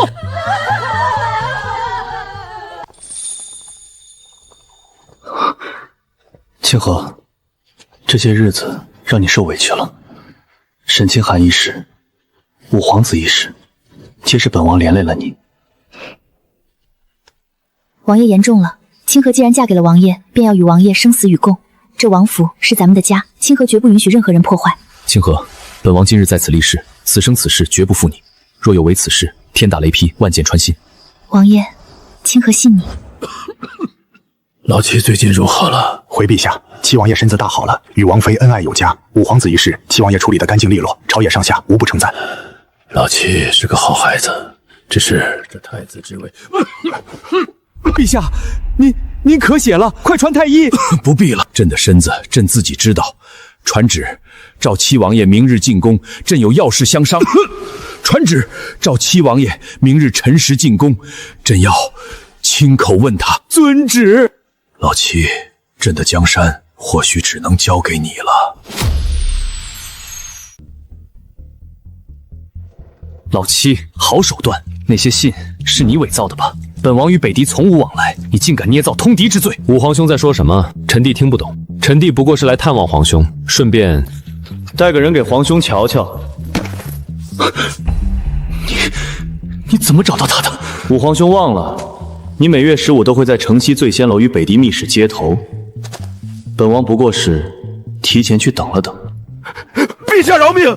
是五皇子，五皇子答应北狄登基后，各让燕云3州，换取北狄铁骑助他夺敌。他还说，北狄大军入境后，可随意劫掠3日作为酬劳。你胡说！本王从未。五皇兄，这是从你府中暗格搜出的密信，上面有你亲笔所述的燕云3州之约，还有你的私意。你以为烧了原过便死无对证？本王早已命人誊抄数份，送往父皇案前。不可能！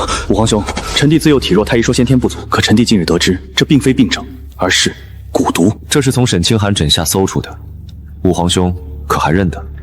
沈清寒那夜在王府吹中此哨，臣弟便蛊毒发作，呕血不止。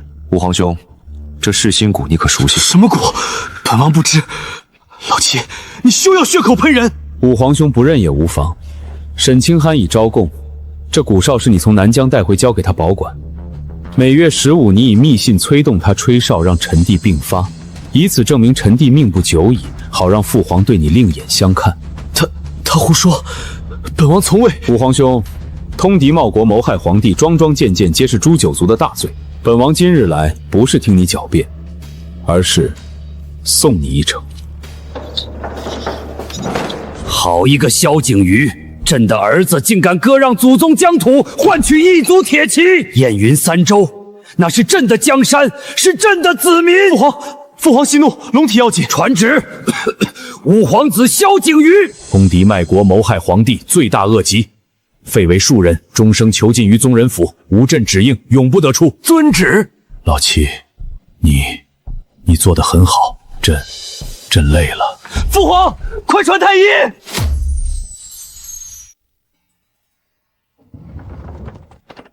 殿下，属下已联络旧部，死士3000，皆愿为殿下效死。老皇帝不肯立太子，是在等萧景兰立功，本王岂能让他如愿？传令下去，死士集结，3日后子时攻入皇宫。殿下，皇宫禁军只有5000，我们的人只有3000，此时换防，宫门空虚。只要控制住父皇，逼他写下退位诏书，萧景渊便是有天大的本事，也名不正言不顺。萧景渊，你以为赢了？本王告诉你，这盘棋还没下完。小姐，您这几日怎么总犯困？是不是伤还没好利索？不是犯困，是心神不宁。五皇子虽被囚禁，但他经营多年，党羽未除，绝不会甘心认输。小桃去，让方寸查查宗人府近日的动静，尤其是夜里有没有生面孔进出。奴婢这就去。宗人府附近今日多了不少生面孔，夜里还有马车进出，鬼鬼祟祟的。王爷，五皇子果然不会安分。清河所言有理，五哥此人不到黄河心不死，他既敢谋反，本王便让他有来无回。传令禁军统领，按原计划换防，但暗中增派1倍人手。另外，在父皇寝殿周围埋伏神机营弩手，本王要让他插翅难飞。属下遵命。清河，你入宫陪伴母姬，无论外面发生什么，不要出来。我要与你一起。好，但你要答应我，若有变故，先保全自己。我答应你。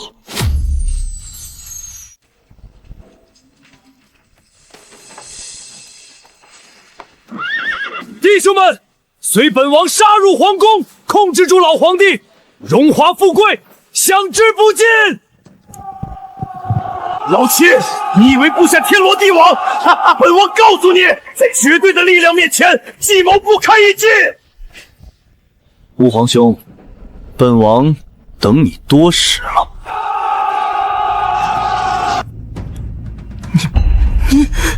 放箭！高景渊，你好狠！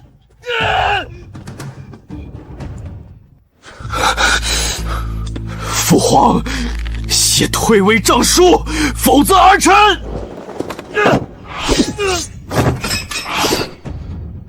吾皇兄，你输了。王爷，你没事吧？无事。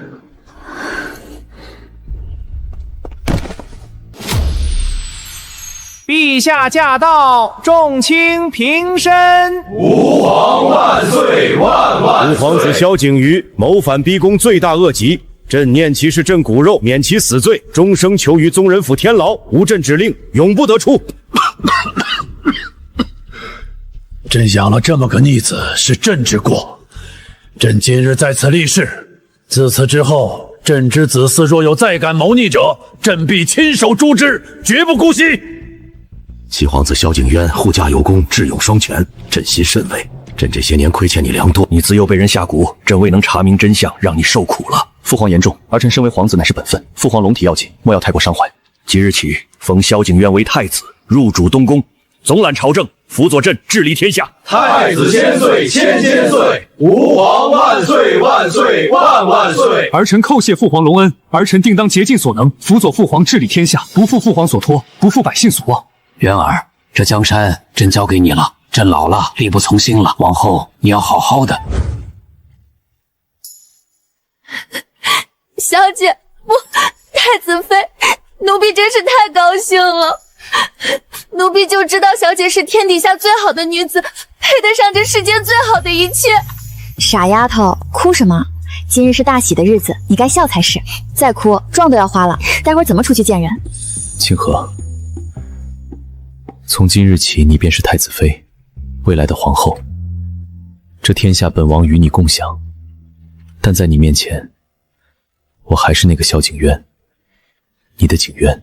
清河不求荣华富贵，不求母仪天下，只求与殿下白头偕老，共度此生。这太子妃之位，未来的皇后之位，都不及殿下一人。奉天承运皇帝诏曰：苏氏治家不严，教女无方，藐视皇威，着将半级，以敬孝仪，钦此。老爷，这可如何是好？咱们苏家要完了！都是你们母女干的好事，若那日好生接待清河，何至于此？何至于此啊！降职深撤，颜面尽失，苏家生意上的对手早已蠢蠢欲动。这京城的风从来是墙倒众人推。岳父如今失势，苏家那些田产铺子，不如趁早转到你我名下。父亲如今偏心那贱人，她当了王妃后，父亲更是眼巴巴的巴结。不如我们伪造一份父亲的遗书，说他病重将死，家产由嫡女继承。你倒是狠得下心。无毒不丈夫，他凭什么能这么风光？我夺他娘家财产，天经地义。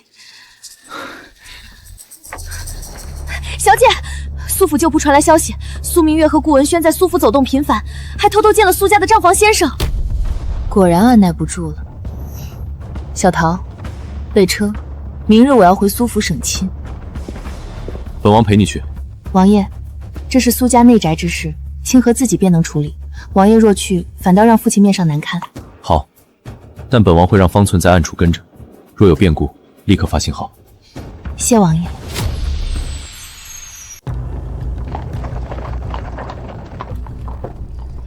老臣恭迎太子妃。父亲请起，女儿回门，不必多礼。好。母亲与姐姐也起来吧。父亲，女儿近日听闻府上账房先生换了人，是明月推荐的，说是顾家有个远亲精通账理。哦，那女儿倒想见识见识这位精通账理的先生。来人，请账房先生来一趟。这位先生，你左手虎口有茧是常年握笔所致，可你右手食指第一节也有后茧，那是打算盘的手势。一个精通账理的人，打算盘为何只用右手食指？因为你根本不是账房出身，你是顾家的赌房打手，因欠了赌账被顾文轩收买来我苏家做内信。太子妃饶命，小的都是被逼的。顾文轩指使你做了什么？小的该死！顾少爷指使我篡改账目，将苏家3处田庄、2家绸缎铺子的地契偷偷转到了顾少爷的名下。你这个孽女，你竟敢伙同外人侵吞家产！姐姐，此事你可知情？苏清河，你少在这里装腔作势，你不过是运气好嫁给了七王爷，有什么了不起？前世，姐姐想说什么？前世你害死我，夺了我的婚事，嫁给顾文轩，最后被他虐待致死。你怎么知道？因为我就是从地狱里爬回来的人。姐姐，你以为重生是上天给你的恩赐？不，这是让你亲眼看着自己一步步走向毁灭的惩罚。父亲、母亲、诸位，今日女儿要揭穿一件事：苏明月与顾文轩勾结外人，侵吞苏家财产。不是的，父亲，我没有。这是顾文轩与沈清寒往来的书信，王爷暗中查得。这是苏明月买通刘嬷嬷在王爷药中做手脚的供证，你还说你没有？不可能，我的明月不会。母亲，您当真了解您的女儿吗？你胡说，都是胡说！苏清河，你不得好死！姐姐，前世你杀我时也是这般面孔，这一次还想联合沈清寒用鹤顶红毒死我。别以为我不知道，这个是你给他的。重来一世，你还是这么蠢。王妃，这是属下查到的全部证据。这是顾文轩在外欠下的赌债，共计3万两。这是他与青楼女子私通的契书，这是他暗中联络五皇子旧部的密信。顾文轩，果然你还是这么没用，骨子里的自私。只不过上辈子有我给你兜底，但是现在呢，你俩还真是一对啊，一样的狼狈为奸。你不是说万无一失吗？你害我！这就是我前世尽心辅佐的男人，真是可笑至极啊！拿下！苏清河，你不得好死！造孽！造孽呀！来人，将大小姐锁入柴房。清河，为父错了，为父这些年偏心明月，冷漠了你，是为父瞎了眼。父亲，我没有偷姐姐的簪子，真的没有。清河，你是庶女，要懂得忍让。父亲，您可知道前世我死的时候最恨的不是苏明月？前世，你当真？您明明知道我在顾家受了委屈，却为了苏家的颜面，逼我忍气吞声。这一世女儿不恨了，但也不原谅。苏家的产业女儿会替您守住，但苏明月她必须为自己的罪孽付出代价。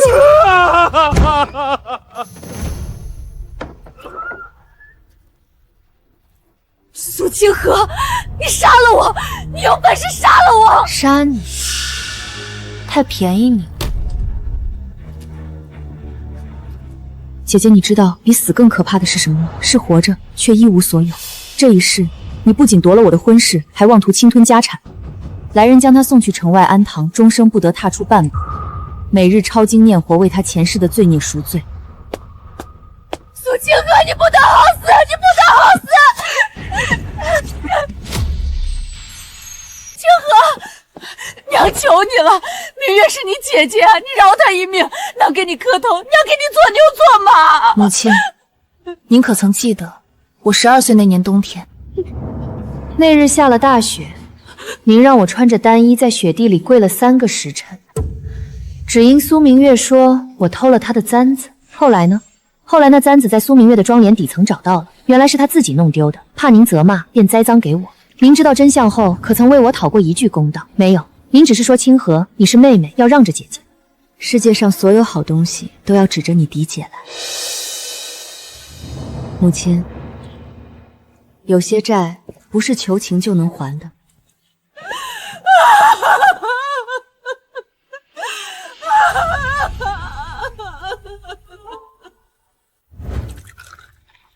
小姐，柳夫人她不会死，但她也活不好。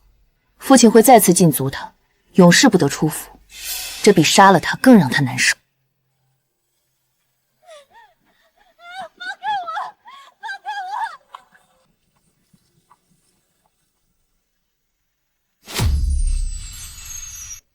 清河，为父还能再见你吗？庶女就是庶女，死了也不省心。父亲，您保重身体。逢年过节，女儿会让人送些补品回来，但女儿不会再踏入苏府大门了。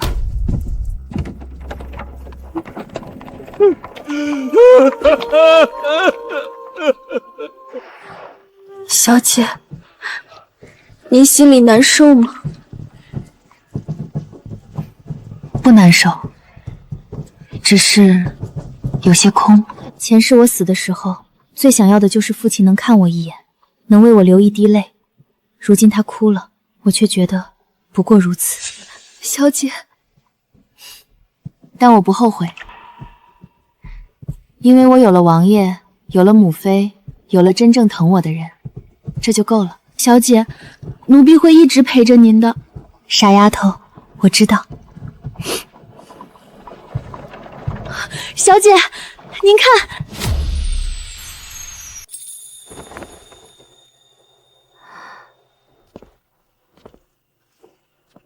处理完了。都结束了。苏明月已送往安堂，顾文轩流放3000里，柳氏禁足。苏家的产业已清点完毕，追回的田产已归档。那便好。往后有本王在，没人能再欺负你。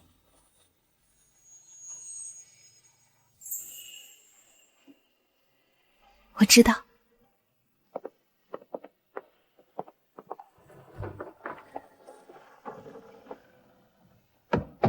苏清河，你以为送我进安堂就赢了？你以为这一世你当了太子妃便能高枕无忧？前世五皇子才是皇帝，这一世只要帮他翻盘，我苏明月未必不能翻身。你等着，等我东山再起，定要你身败名裂，死无葬身之地。停车，停车！我腹痛难忍，怕是吃坏了东西。求嬷嬷行行好，让我下车方便。晦气！这深更半夜的，荒郊野岭的，哪来的茅房？你以为你还是苏家大小姐？不过是个戴罪之身，事儿还这么多。求嬷嬷让我下车，否则怕是要误了马车，到时候王妃怪罪下来。老实点，要是敢骗我们，我要你好看。嬷嬷放心，明月不敢。你这个贱人！宗人府，五皇子被囚于宗人府偏殿。前世我随萧景渊参加宫宴时，曾听人议论过宗人府的守卫部使。偏殿在西侧，只有2名老太监看守。只要找到他，萧景渊、苏清寒，本王不会放过你们。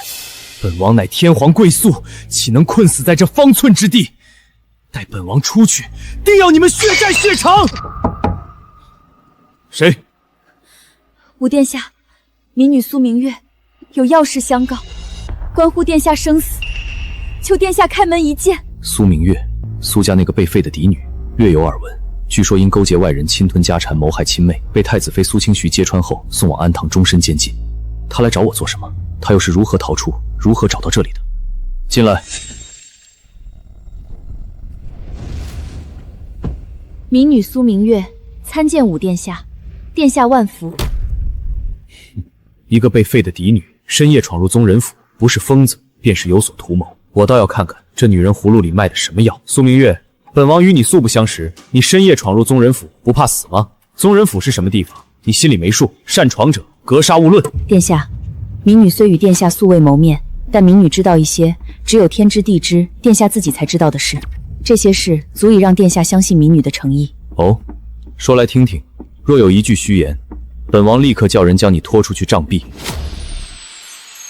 这是我唯一的机会。说对了，五皇子会留我；说错了，我今夜便要命丧于此。萧景逸体内有一只噬心骨的子骨，而母骨在殿下的心腹谋士，如今的宗人府看守周公公手中。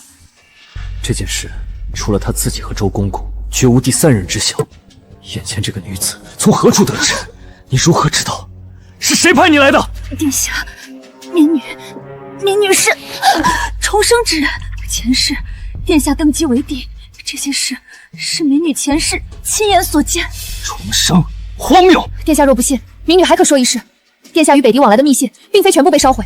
城西最仙楼地窖第3块青砖下，还藏有一封未发出的密信，落款是余字，日期是景和3年3月初7。放心，那封信确实存在，是我亲手藏的，连周公公都不知道，他怎么会知道？你还知道什么？民女还知道，殿下若想翻盘，唯有趁老皇帝病重发动2次宫变，逼老皇帝写下退位诏书，否则等萧景陵坐稳太子之位，殿下便再无机会。好一个重生之人！苏明月，你既然前世见过本王登基，那这一世可愿助本王再登大宝？民女愿为殿下效犬马之劳，只求殿下事成之后，赐民女一条生路，让民女亲眼看着苏清河身败名裂。这些人是本王经营多年的案钱，禁军中的小萧，宫中的老太监，城西的江湖刀客，分散在京城各处。本王被囚后，他们便如断线的风泵，不知还能否召回。殿下，此人不可用。前世他就是第一个向萧景渊投诚的，出卖了不少殿下旧部，导致殿下多名心腹被斩。用他，无异于自掘坟墓。殿下，前世您登基是因为先帝突发疾病，太子年幼，朝中大乱。但这一世不同，萧景渊已平叛立功，威望甚高，朝野上下归心。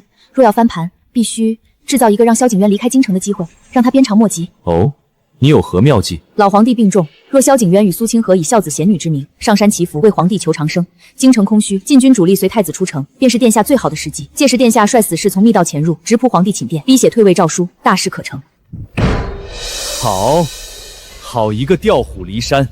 苏明月，你果然有点本事。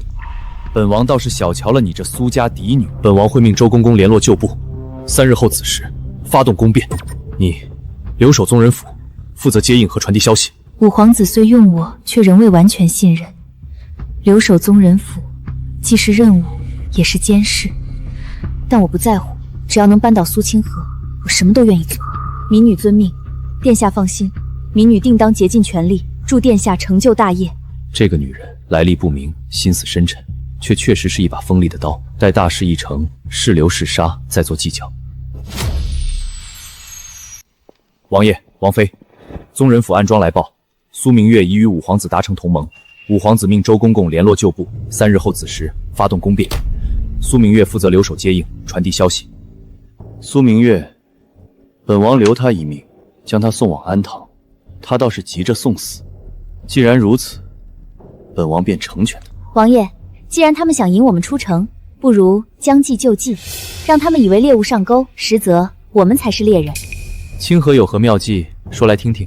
我们假意上山祈福，让五皇子以为京城空虚，禁军主力随我们出城，实则暗中折返，瓮中捉鳖。等他率死士冲入皇宫，发现等待他的不是病重的皇帝，而是天罗地网。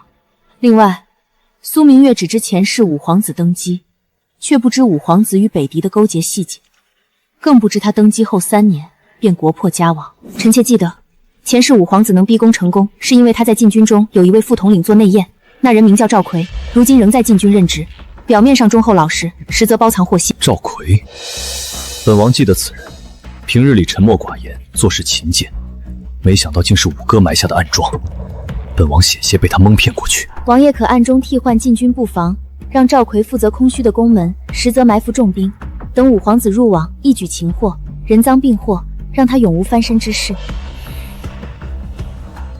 好，依你。清河，有你在本王身边，是本王此生最大的幸事。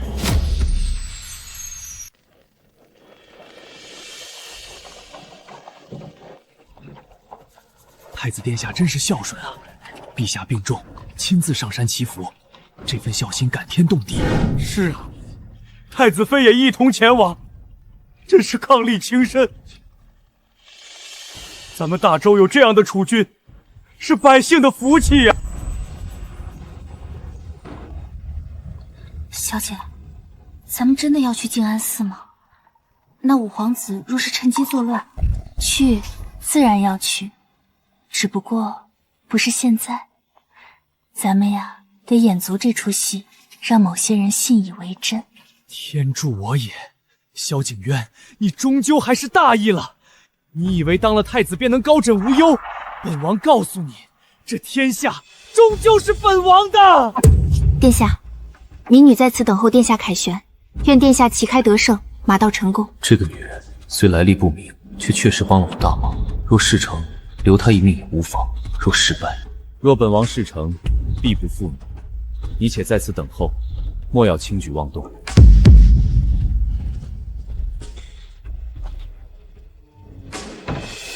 五皇子，你以为我真的在乎谁当皇帝？我只要你杀了苏清汉，然后待你登基为帝，放松警惕之时，我再亲手送你下地狱。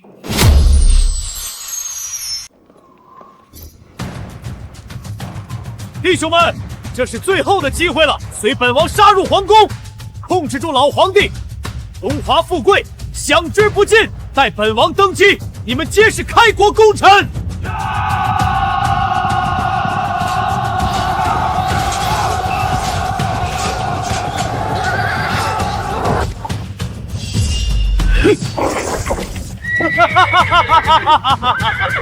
老七，你以为布下天罗地网？本王告诉你，在绝对的力量面前，计谋不堪一击。这皇宫，今日便是本王的囊中之物。五皇兄，本王等你多时了，你果然沉不住气。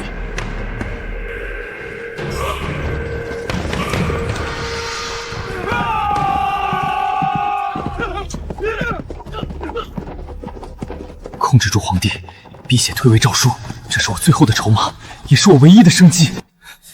父皇，写退位诏书，否则儿臣便送你上路。否则如何？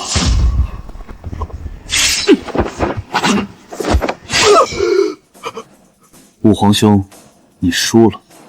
从你踏出宗人府的那一刻起，你便已经输了。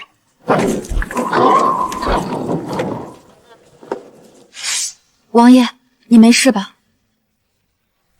姐姐，你以为前世记忆便是免死金牌？可惜，你只知道五皇子登基，却不知道，他登基后3年，北狄铁骑踏破京城，国破家亡。你怎么知道？你怎么会知道这些？因为我也是重生之人，我的灵魂并没有因为被你杀死而消散，知道的更多。你以为重生是恩赐？不，这是让你亲眼看着自己一步步走向毁灭的惩罚。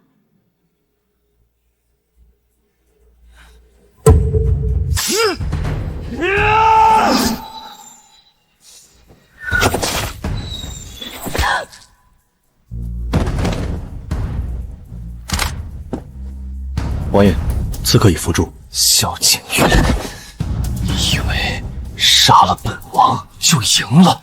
这皇宫，这天下，从来都是吃人的，你也逃不掉。清河，结束了。是啊，结束了。王爷，我们回家吧。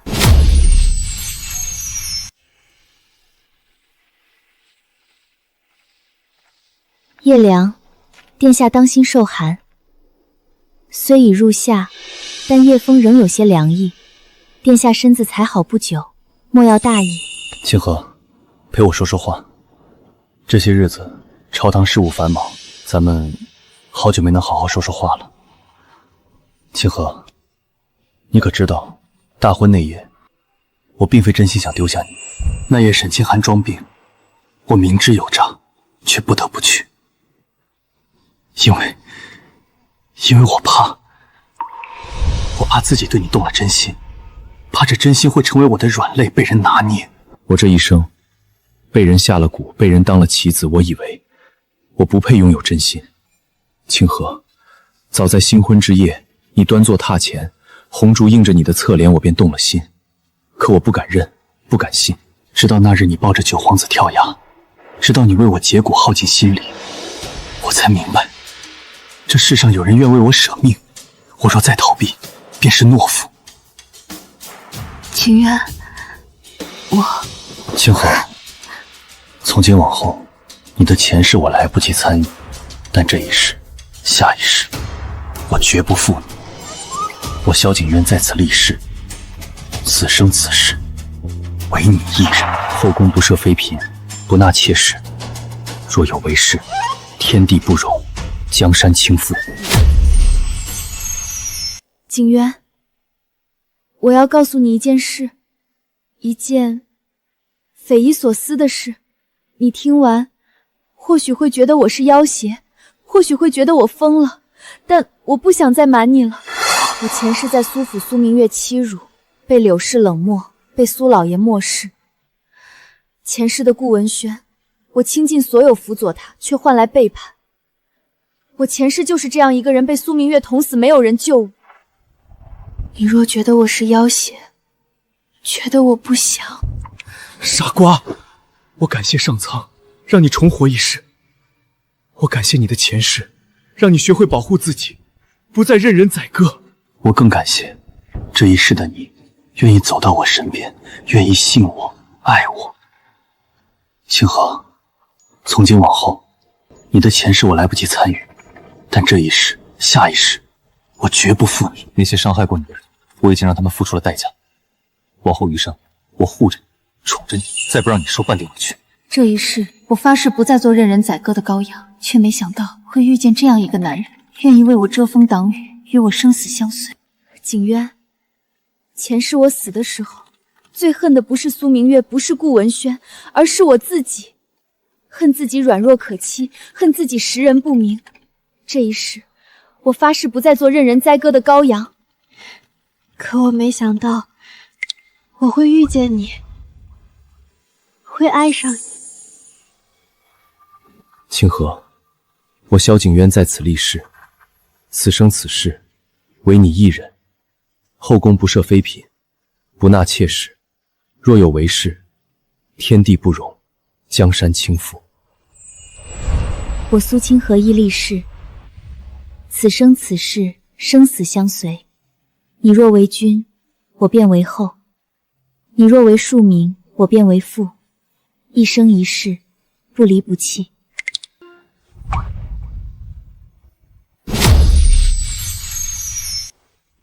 殿下，这婚礼规格逾越祖制，怕是会惹来朝臣非议。本王的婚礼，本王说了算。清河是本王明媒正娶的妻，却未能有一场像样的婚礼，这是本王亏欠他了。礼部只管筹备，若有朝臣非议，让他们来找本王。殿下，礼部尚书说的有理，莫要为难人家。清河，这一回我亲自来接你，再不让你独守空房。那一夜的遗憾，我要用一生来弥补。太子对太子妃的宠爱，真是旷古未有。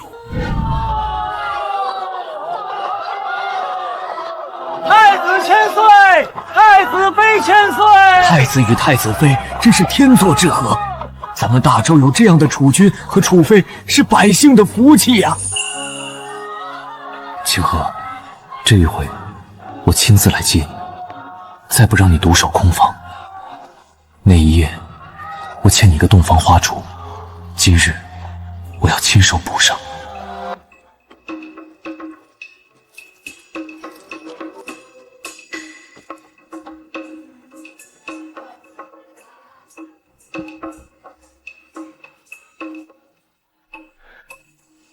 清河，我来接你回家。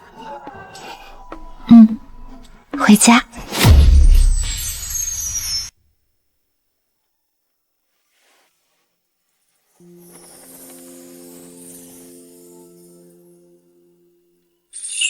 那一夜，我掀开盖头，看见你的第一眼，便想，这般美的女子，竟是我的妻。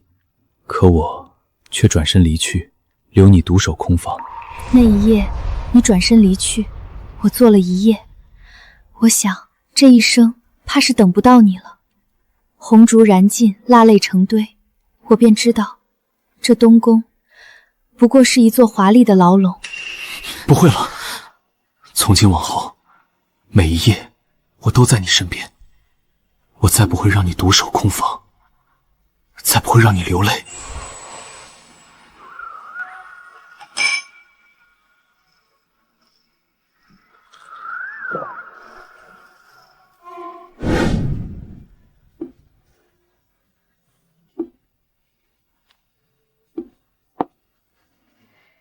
结发为夫妻，恩爱两不疑。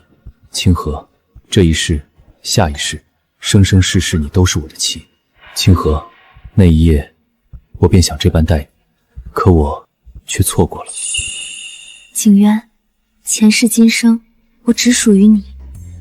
这一夜，咱们再不分离。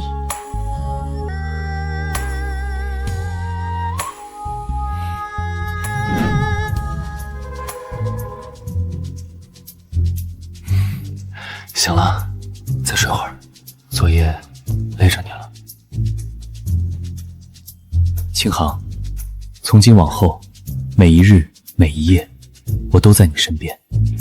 这天下，这江山，都不及你万分之一。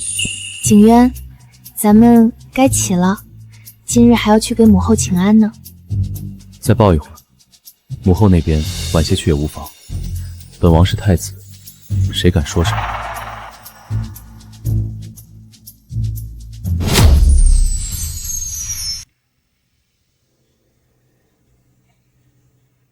陛下驾崩！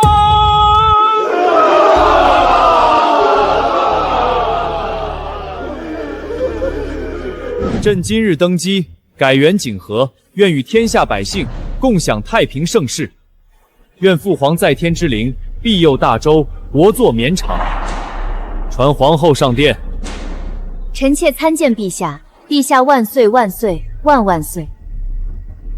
皇后苏氏贤德聪慧，助朕平叛解蛊救驾，功在社稷。朕今日立誓，后宫为皇后一人，不设妃嫔，不纳妾室，此生此世唯她一人。若为此事，天地不容，江山倾覆。陛下圣明，皇后千岁千岁千千岁。这一世，我终究没有选错人。臣弟参见皇兄皇嫂，皇嫂救命之恩，景如永世不忘。当年皇嫂抱着臣弟跳崖，以命相护，那份恩情，景如铭记于心，不敢忘记。皇嫂如母，景睿愿以毕生守护皇兄皇嫂，守护着大周江山。景睿，你长大了，你皇兄有你辅佐，本宫放心。当年之事不必再提，你是本宫的弟弟，本宫护你是天经地义。皇兄，臣弟愿为皇兄马前卒，赴汤蹈火，在所不辞。景睿，朕知你忠心，往后这江山咱们兄弟一起守。陛下，皇后娘娘，今年天下大熟，粮仓充盈，百姓安居乐业，肆意来朝，北狄遣使求和，愿岁岁朝贡，永修邦好。这都是皇后的功劳。若无皇后设立女学，教化百姓；若无皇后救济孤老，安抚民心，何来今日之盛世？陛下谬赞，臣妾不过是尽了本分。真正让天下大治的是陛下的雄才伟略，是百官的尽心竭力。臣妾不敢居功。陛下，皇后娘娘，民间流传一首歌谣，臣斗胆讲与陛下听。景和年间，帝后同心，男耕与织，天下太平。皇后设学，女子识字，老有所依，幼有所养。好一个景和年间，帝后同心！朕与皇后愿与天下百姓共享这太平盛世。陛下圣明，皇后千岁，景和盛世，万年长青。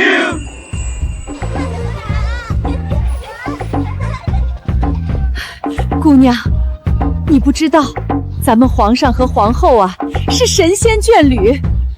皇上为了皇后，后宫连个妃子都没有；皇后为了百姓，设立了女学，咱们孙女也能读书识字了。这在以前想都不敢想啊！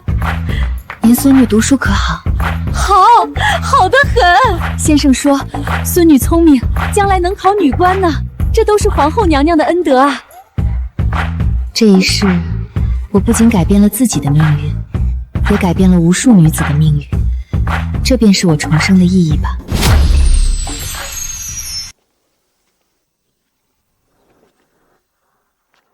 清河，朕有件事想与你商量。陛下请说。莫不是又想给臣妾什么惊喜？上回你说要商量事，结果送了臣妾一座江南园林，这回莫不是要把泰山送给臣妾？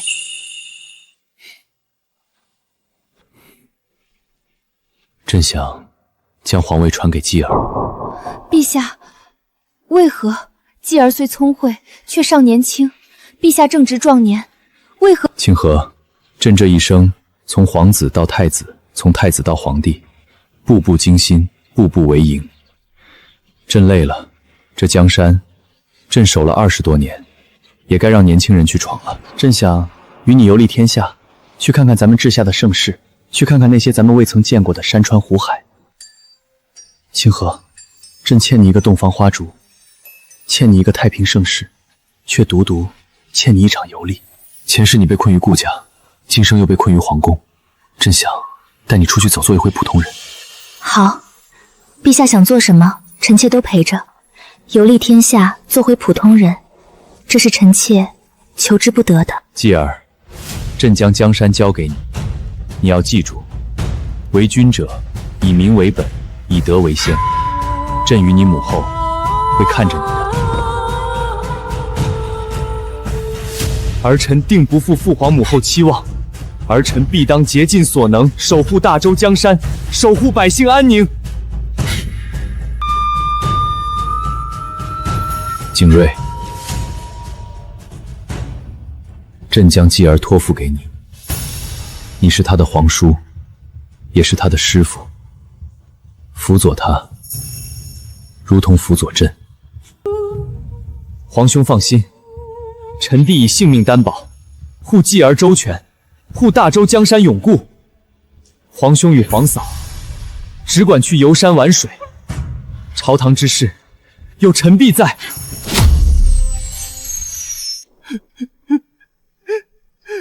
父皇母后，儿臣舍不得你们。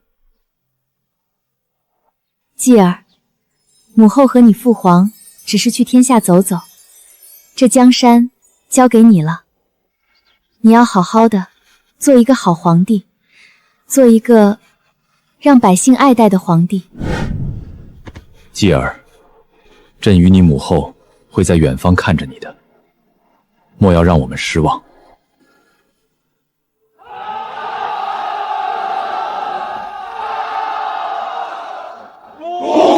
太上皇恭送太后，愿太上皇太后福寿安康。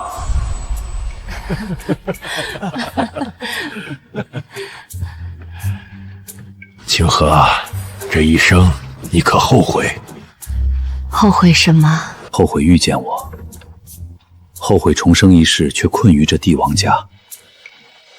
若你未遇见我，或许能做一个寻常女子，嫁一个寻常夫君，过寻常的一生。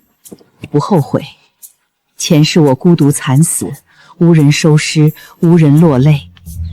这一世有你相伴，共享天下，游历山河。景渊，这是我最好的结局。再说了，寻常夫君哪有陛下这般俊俏？寻常一生哪有与陛下共看这万里江山来的痛快？清河，朕这一生最庆幸的，便是那夜掀开了你的盖头，虽转身离去，却将你的模样刻在了心里。后来朕无数次后悔，后悔那夜未能留下，后悔让你独守空房。好在朕用一生补上那份遗憾。清河，下一世，你还愿意遇见我吗？愿意，每一世都愿意。景渊，无论前世今生，无论来世何世，我苏清河只认你一人。